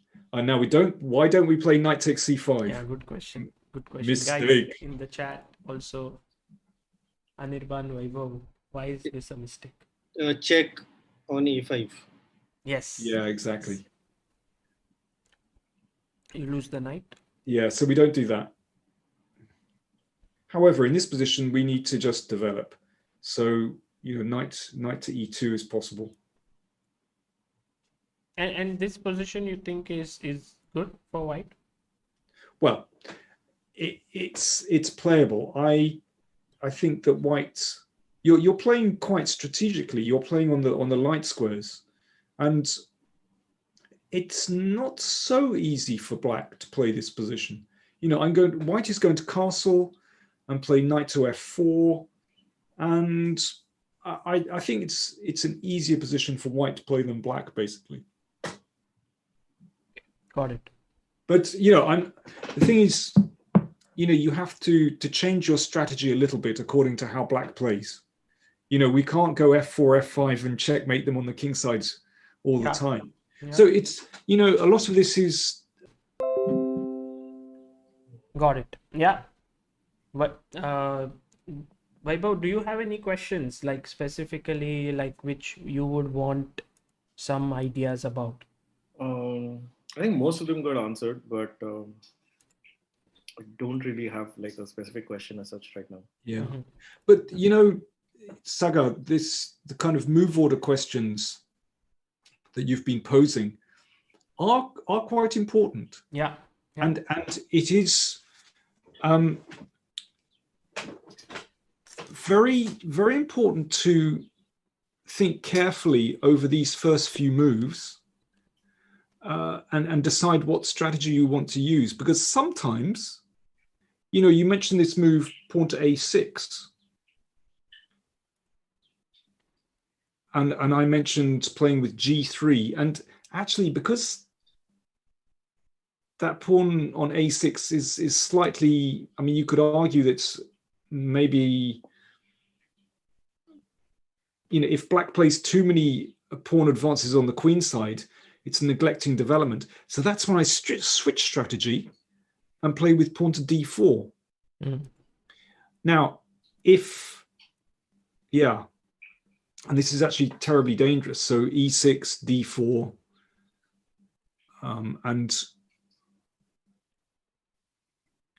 very often you can castle and play rook e1 and actually play knight d5. And it's incredibly dangerous. So I think it's very important to be flexible and to think carefully what's actually appeared on the board, to think what your opponent is doing, and to see, how you change your strategy. Yeah. And it depends whether black advances, if we go right back on the second move, whether black plays knight c6 or d6 or e6. Or g6. After knight c3, after g6, well, I wonder whether we can play d4 here. And if I take, you take with the queen, yeah? Yeah. Is this too crazy? I don't know. Maybe it's too crazy. Yeah, I think there is this line, right? Something like this. Is this possible? I can never remember. I think so. It's possible to play this way. It's very concrete. So the knight has to go to h5? Yes. Or something stupid? Knight h5 and then queen e4. Queen e4, yeah. This rings a bell. Okay, it's a crazy position, but I just want to say that it's, you have to be very aware of what black is doing. Over here, instead of, if say for example black plays a6, is like g3 followed by bishop g2 the main idea? Like, is bishop e2 again very passive, like it because blocks the queen or something like that? Yeah, it's possible, but I'd rather put my bishop on a more aggressive post. And yeah, the bishop on e2 does block the queen a little bit. But listen, there's nothing wrong with f4 as well. Okay. Because after f4, let's say b5, so knight f3. Now, I don't know what black wants to play here. Bishop b7? Yeah. Is b4 a threat? Sort of. Yeah. Well, we could play d3 here. Followed by g3, bg2. Or, yeah, I might go bishop e2, but I'd still rather put my bishop on g2. Yeah, because generally like this square, the knight often comes to it, right? Yeah, exactly. Yeah, I think I In never this developed case- the bishop on the F, this diagonal, like the other diagonal. I never developed it there. I just felt like I always put it on the longer one, never the short one, the light square bishop. Yeah. Yeah, Yeah. but Which is nice, sometimes, yeah. Vaibhav, this could be very Yeah. powerful on g2. Mm-hmm. Yeah, but I mean, I think Sagar's right. So the bishop on e2, it takes that square away from the knight, but also sometimes the queen as well. Do you see what I mean? If you put it to g2, then you can still use the e2 square. Yeah, it's very cramped up for white if the bishop Yeah. goes to e2 here. Exactly. Yeah. Okay, and Anirban, do you have any questions here? Oh, I just want to play this a few times and see how it's going. Yeah. Good. What would be the one thing to like keep in mind, like attitude wise, while playing this? Nice question. Yeah. Attitude. Generally, this is going to suit you. Generally, the more positive you are and aggressive, Okay, the better. right. If you can put pressure on your opponent, then that can induce mistakes. Right. So I think that's something to be aware of. Okay. That this is okay. Now, I've just said sometimes you have to change your strategy, Mm-hmm. but actually, in general, if you attack your opponent, you put them under pressure, then that can force mistakes. Right. So I think if you play with a positive attitude, then I think that is the best thing. Got it.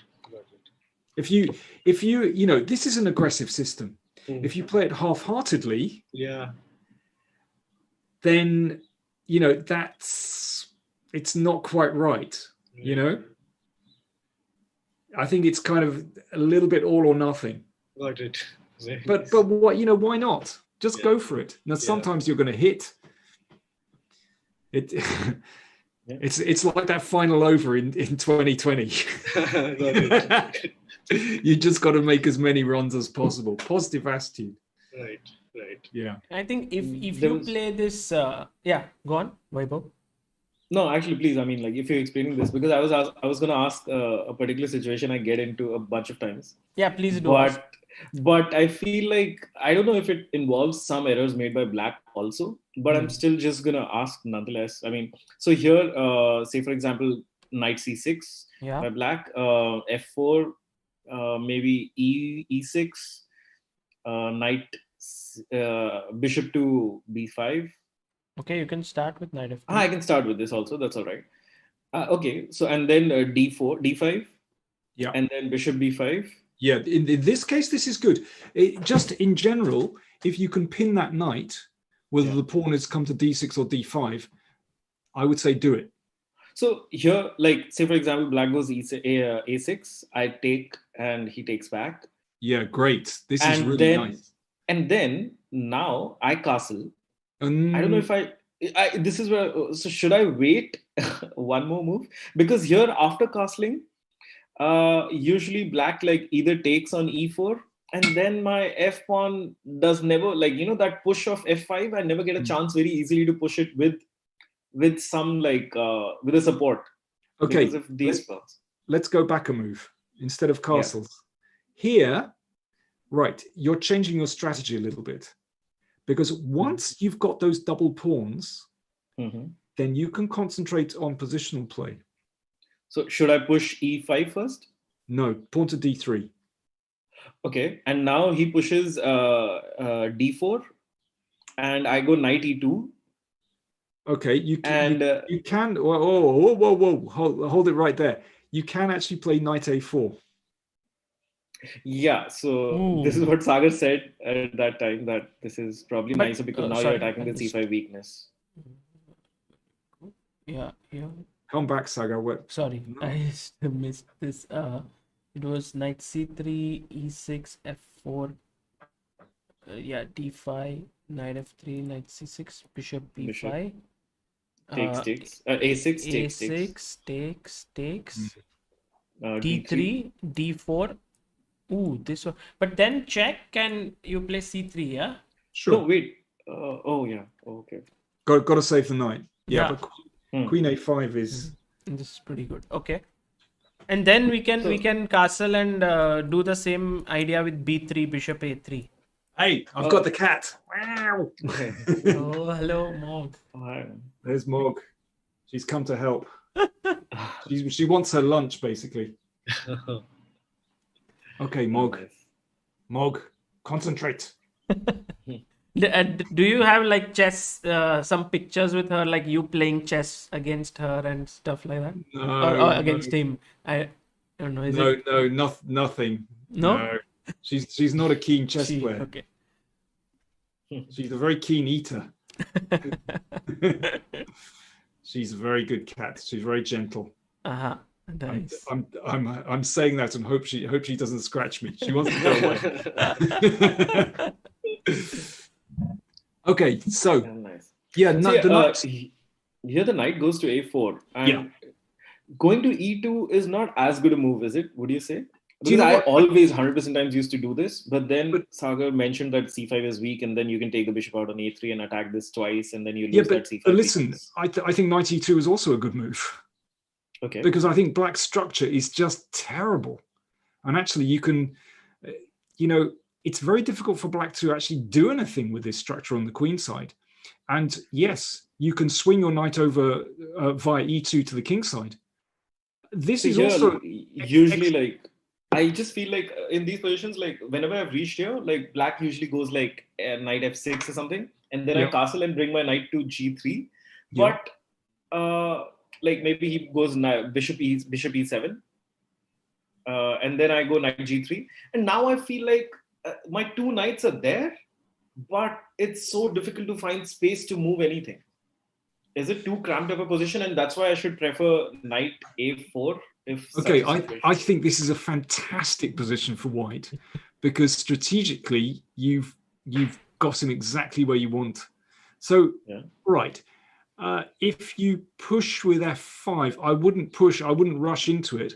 I would still, because after exchanging, this gives black what he wants. So take again, and now knight d5. Can you see that knight has the potential to hop in here, and the bishop comes to f6? I don't like it. So it's best to hang back with f5. Okay, in this position, I would play knight e5. Yeah. Oh. Because that knight can hop into that glorious square c4. So let's say queen c7. Actually, there's a funny move here. No. I'll go knight c4. Mm-hmm. You were thinking of f5, yeah? Yeah, in fact, pawn takes is not so clear. Yeah, that would be nice. That traps the queen, but actually pawn takes f5 is better. Mm-hmm. Yeah, because then knight takes, queen takes. But anyway, knight c4 is good. And then the queen can run away from it. Yeah, it's not so clear. Okay, so knight c4 is better. And what is the idea with knight c4 though? Okay, when you have your knight on this glorious outpost, you don't even have to ask what's the idea. Just put it there. Minor pieces need good, solid outposts. It can't be shifted. That is such a pain for black to deal with. It basically immobilizes black's queenside pawns. And later on, that pawn on c5 is going to be a terrible weakness. So I want to play b3. I want to play bishop a3. I'll probably play b3 and a4, actually. And then bishop a3. But the other thing, I mean, black can't do anything here. You could play on the queen side, but actually what I would also do, now I can look to play f5. So, okay, let's put, Sagar, let's make a random move for black somehow. I don't know what, fine. F5. Actually, this is also a risky move, right? Because once you can play a4, then this can become a weakness. Yeah, very true. Very true. Okay. But actually, I just want to play straight ahead. Now I'm going to go f5 because after pawn takes, I'll play knight takes. That's a massive difference. And this is just like a normal f5 move where... Take with the rook. Yeah. Look at that knight on c4. It cannot be shifted. It is beautiful. That pawn on c5 is a chronic weakness. This is the problem for black. It's not running away. You know, you're going to find yourself in an endgame in 20 moves time where the pawn on a5 is weak, the pawn on c5 is weak. But first of all, black has to survive the kingside attack. I mean, this is just wonderful. You play bishop g5, you play queen f3, you bring your rook to f1. Suddenly you're threatening to sacrifice an absolutely standard sacrifice on f6. I haven't even mentioned pushing the pawn to e5. I mean, it's absolutely crushing. Nice. Black can't do anything. And it's because of those double pawns. If that pawn were on b7, it could push to b5 and push the knight away, and then it's unclear. But with the pawn on c6, black can do nothing. Absolutely nothing. Now also, just to add this beautiful explanation that if f5, then if he tries to close, it doesn't work because of the same trick again. Nice, Sagar. Very nice. Yeah. Nice. Yeah. And very, actually, Sagar, very common, of course. Yeah, very common. And by the way, if black doesn't play, if black leaves that situation, then white is already threatening to play e5, pawn to f6, and just open the king side. And then the knight comes to h5, and the bishop to h6, and the queen to g4. Can I ask you something though? So for black, instead of a5, when he played a5, should he push e5 and just lose that pawn and then open the bishop instead, at that cost? I mean, it's just, nah. I mean, it's just a pawn for nothing. Listen, I'm not. Yeah, I mean, I'm just curious, what should black be? Actually, black has played the opening poorly. I think that's the main reason, because here, if you give back the pawn, he's clearly better. But the fact that when he came here, you played a6, then you took here. Okay, this is still not great, but when you push d4, you're really taking away all the kind of flexibility of the structure. And then this knight comes nicely here. So if there was an improvement, it should be more in the opening for white there. Yeah, Because absolutely. Yeah, Sagar's absolutely right. I mean, Like once. here, at what point did you feel like instead of pushing d5, d4, should there have been a better position? Or Okay, like well, till first of all, the taking. First of all, a6 is a terrible move. Oh, okay, yeah, that's what. Like, It's a waste really because- bad move. You know, Yeah, fair. I want to take on c6 and damage the pawns.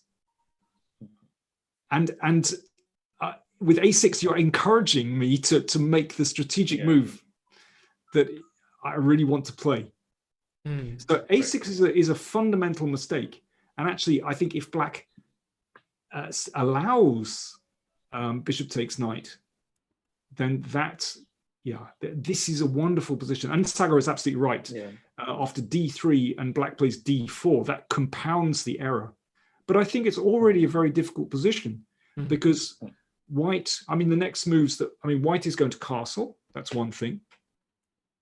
And then you're going to play, for example, b3, bishop a3, knight a4. I mean, this is absolutely standard play for white, and just attack that pawn.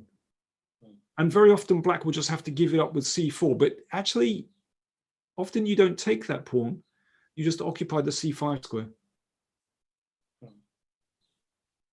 I mean, here maybe it's different. Sagar, I think here we take it, right? Yeah, true. Because this endgame is a dream. Because those pawns are terrible. It's not just those pawns. If you look at the dark squares, they're all weak. Yeah. So this is Vaibhav. This is where one has to change one's strategy. You know, of course, we've been talking about the kingside attacks with f5 and stuff, but here it's very strategic. This is a strategically winning position for white. Exchange queens. We play bishop e3. Castle's queenside. We can play knight e5. We got knight a4. All those squares are weak. I mean, it is a completely winning position for white. But it's nothing to do with checkmating the king. That might happen anyway. It's because of these weak squares and weak pawns. Actually, yeah, with the exchange of queens, of course, black's king is incredibly weak as well. But that's kind of a bonus. There's just one more question if I wanted to ask. Sure. Instead of a6 initially, when the bishop is there, a lot of times I see people either going bishop d7 or going knight e7. Right, very good. With the idea that later they'll just push g6 and then develop the bishop the other way. Well, in fact, I mean, knight e7 used to be one of the main lines. It is one of the main lines. Yeah, yeah. Do you think I should still take the knight? No, I don't think so, right? Here is completely different because after bishop takes knight, of course, the knight will recapture. Black doesn't have to damage the pawn. So this is, and actually now black is fine. Okay, so here's where we have to do a little bit, very tricky little move order. So first of all, we take on d5. There's a check on e7 and then, yeah. And here is the point. Okay, I'm going to throw this one open. Nice. Okay, guys. Anirban, it's your turn. White has a very important move here that keeps the pressure on black. What is that move?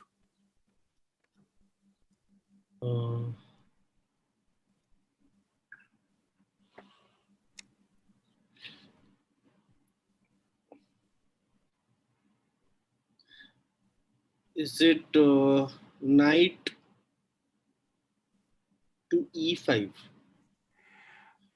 Okay, knight e5 can be a good move in these situations. It puts a bit more pressure on, but actually there's another move which is very important.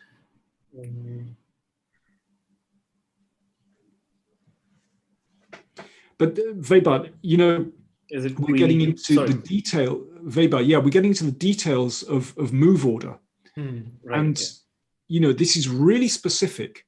So here, this isn't about generalities. You know, you have to know this correct move for white.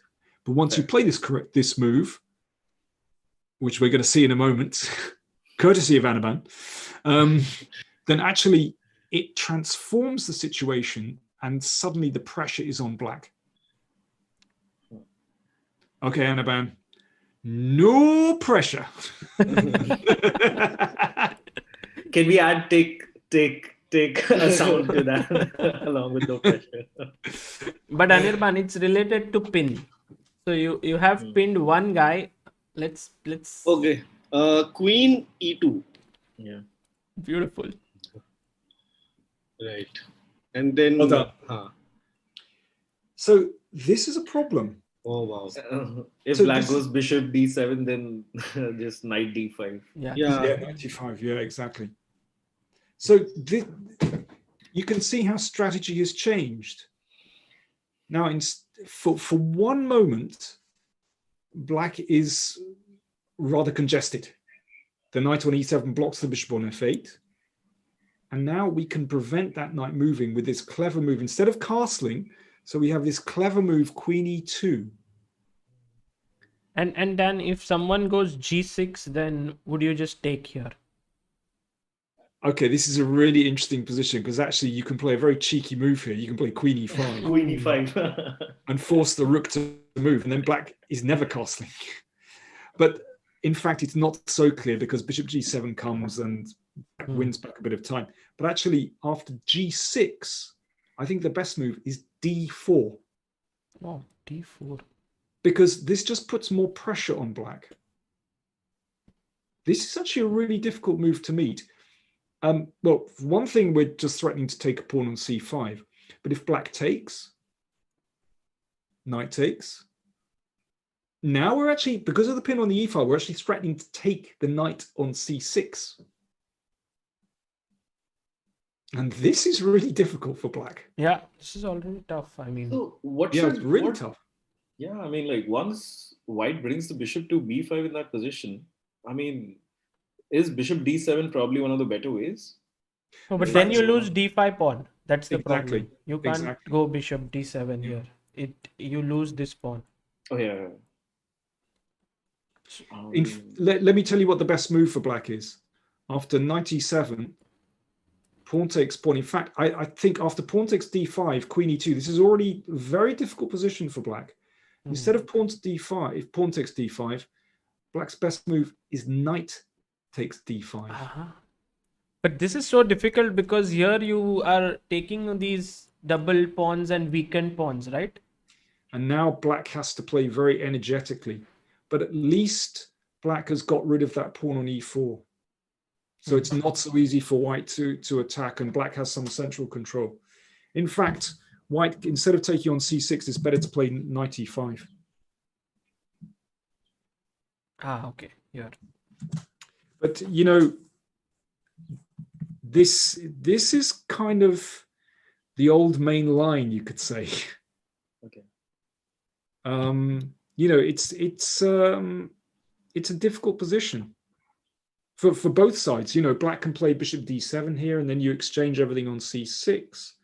And in fact, although black's pawns have been damaged, it's playable for black. It's not so clear. Do you know what? I'm reluctant to say this because I don't want your opponents to come up with these moves.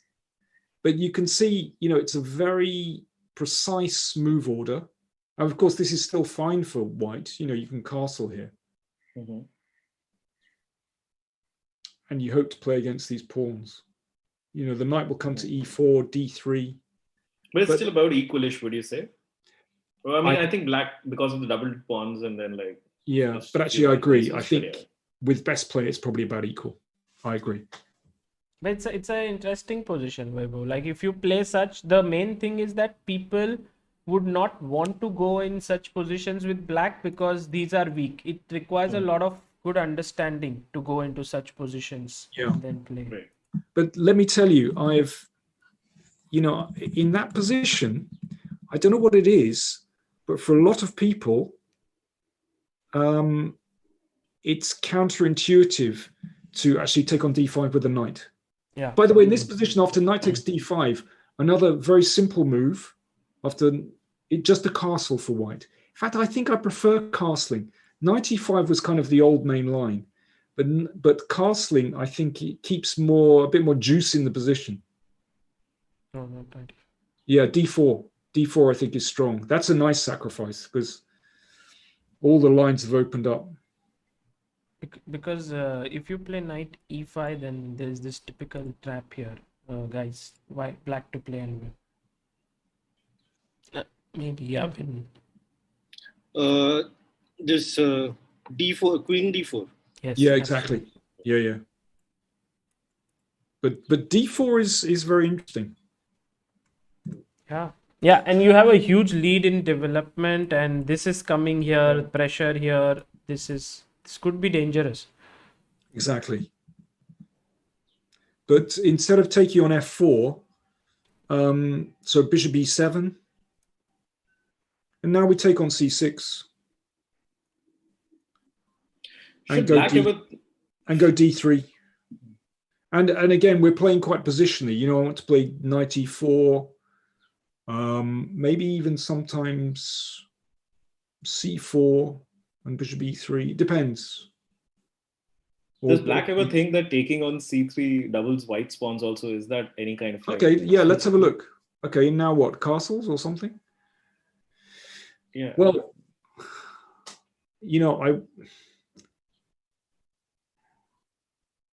I'm just wondering, there are a couple of things I'm wondering about. I would actually very much like to play my pawn to c4. Because that's actually a very strong pawn chain.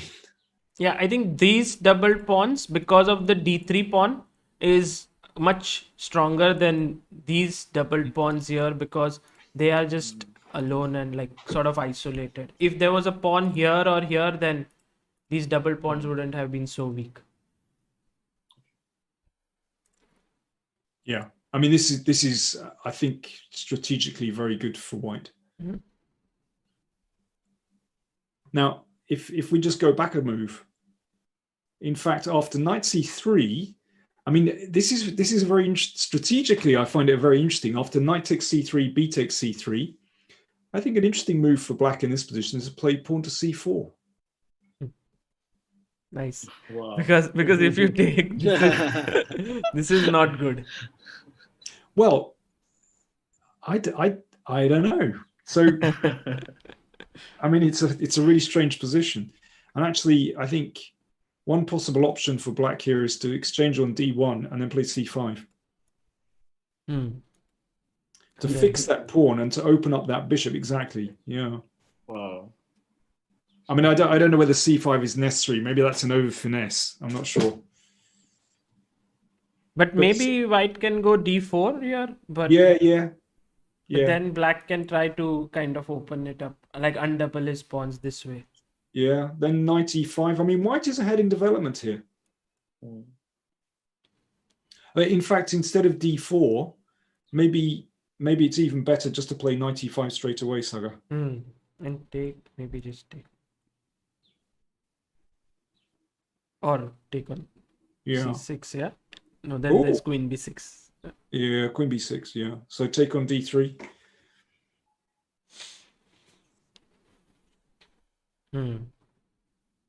It's very interesting. I mean, you see how both sides are fighting for, like, once you give up the bishop, then you want to keep the position kind of closed for white. And black here tries to open it up for his bishops with c4. Then, so it's like it's a nice positional fight. And as is true for any opening in chess, it's never winning for white, guys. So what you get are interesting positions. If black makes a mistake, you'll get great positions. But if black plays well, then yeah, equal is how it would be. Well, it's just an interesting strategic battle, basically. Yeah, like any opening, it's not. People say, "What's a better opening? Is the Benoni better than the Queen's Gambit?" You can't say that. I always liken it to a lawyer in court. You're given your case and you argue your case as best as possible. There are some openings which are unsound, but most openings are actually complete. Look at Anirban. He's loving. He plays the Mora Gambit. He plays the Danish Gambit. Okay, then some openings we have to move into the unsound category. Okay. But most openings are completely playable. Actually, I would also say that the Moro Gambit and the Danish Gambit, speaking seriously, are actually fine. Yeah. For a certain level, they're fine. When I was around 11, 12 years old, I played the Moro Gambit for about a year, 18 months. Yeah, at my level, at like 1200, 1300, so I think it's very just strong. do it. Yeah. No, but to be serious, for me, it was a very important stage in my development. Because when you play something like the Moro Gambit, you have to learn about rapid piece development. And that's what it taught me. That every move in the opening counts. And if your opponent gets it wrong, then you have a great attack. Right. So it's like, and the Danish Gambit as well. I never played the Danish Gambit, but the Moro, it's about rapid development. It's like Paul Morphy, that's what he taught. And, your opponent has to be switched on. Right. So, of course, when I reached a high level, then my opponents understood what to do. And then you change.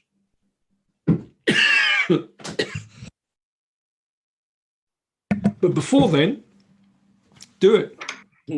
It's a good developmental stage. And it's a lot of fun playing it. It just opens up the whole board. Yeah, I think that, Dan, you overall, when you were young, you used to play a lot of aggressive lines, and so you have kind of developed that way, right? From being an aggressive player to then learning more stable openings and so on, right? Absolutely. You change according to your opponents and your level.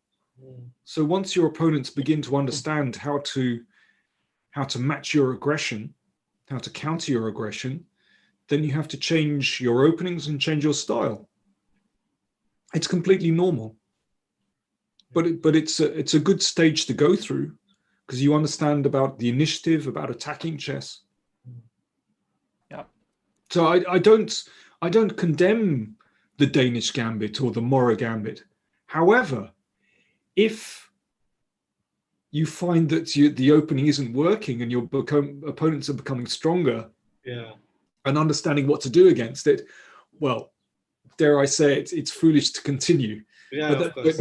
But you'll understand that moment yourself. If it starts to be ineffective, then of course it's time to change and yourself and time to develop. Right.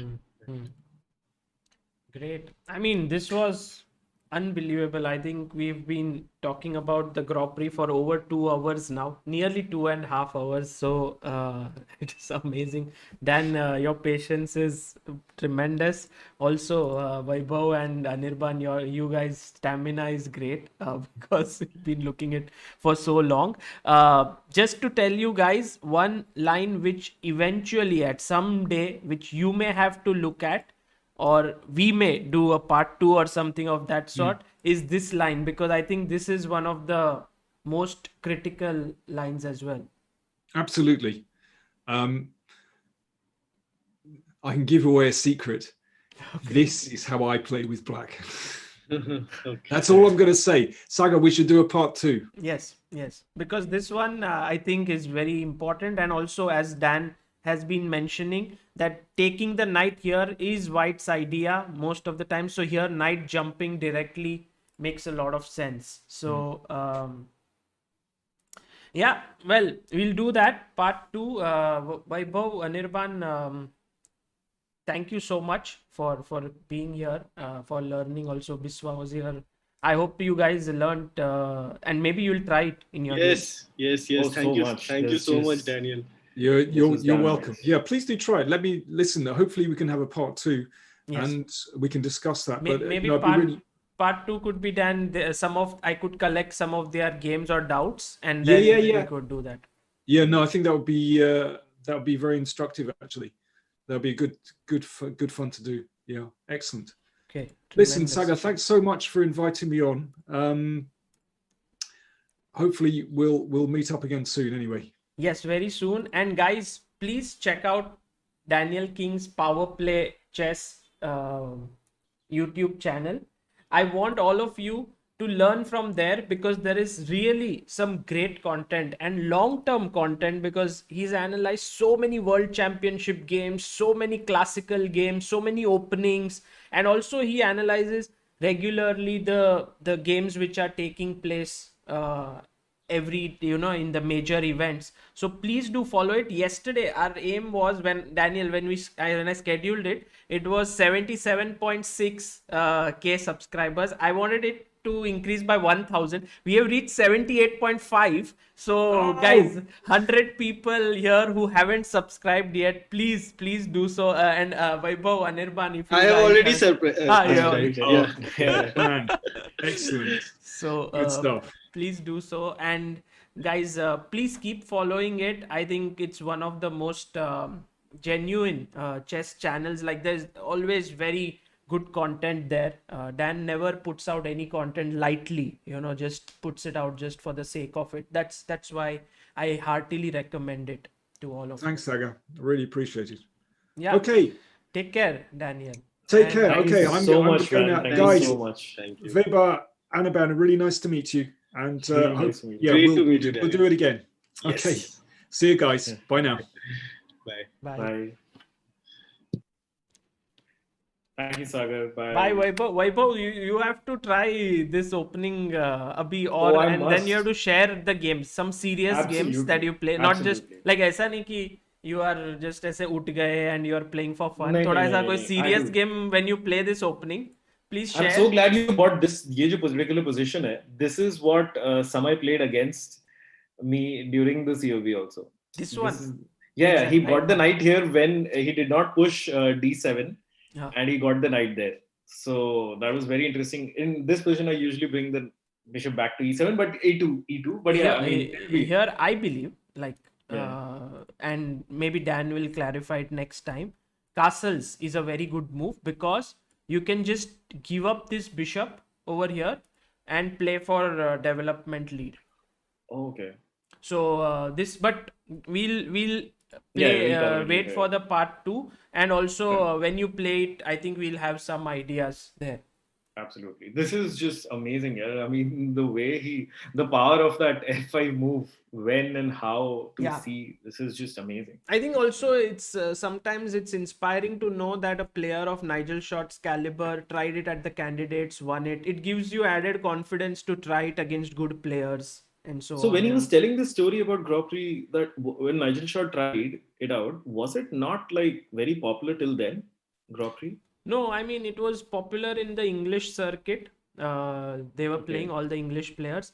But when you play it at candidates level and beat a player like Gelfand, then the entire world takes note of it, I think. And maybe, I don't know if that was the moment when this opening kind of blew up. But yeah, it was in 91. So 30 years ago, should be at that point, I guess.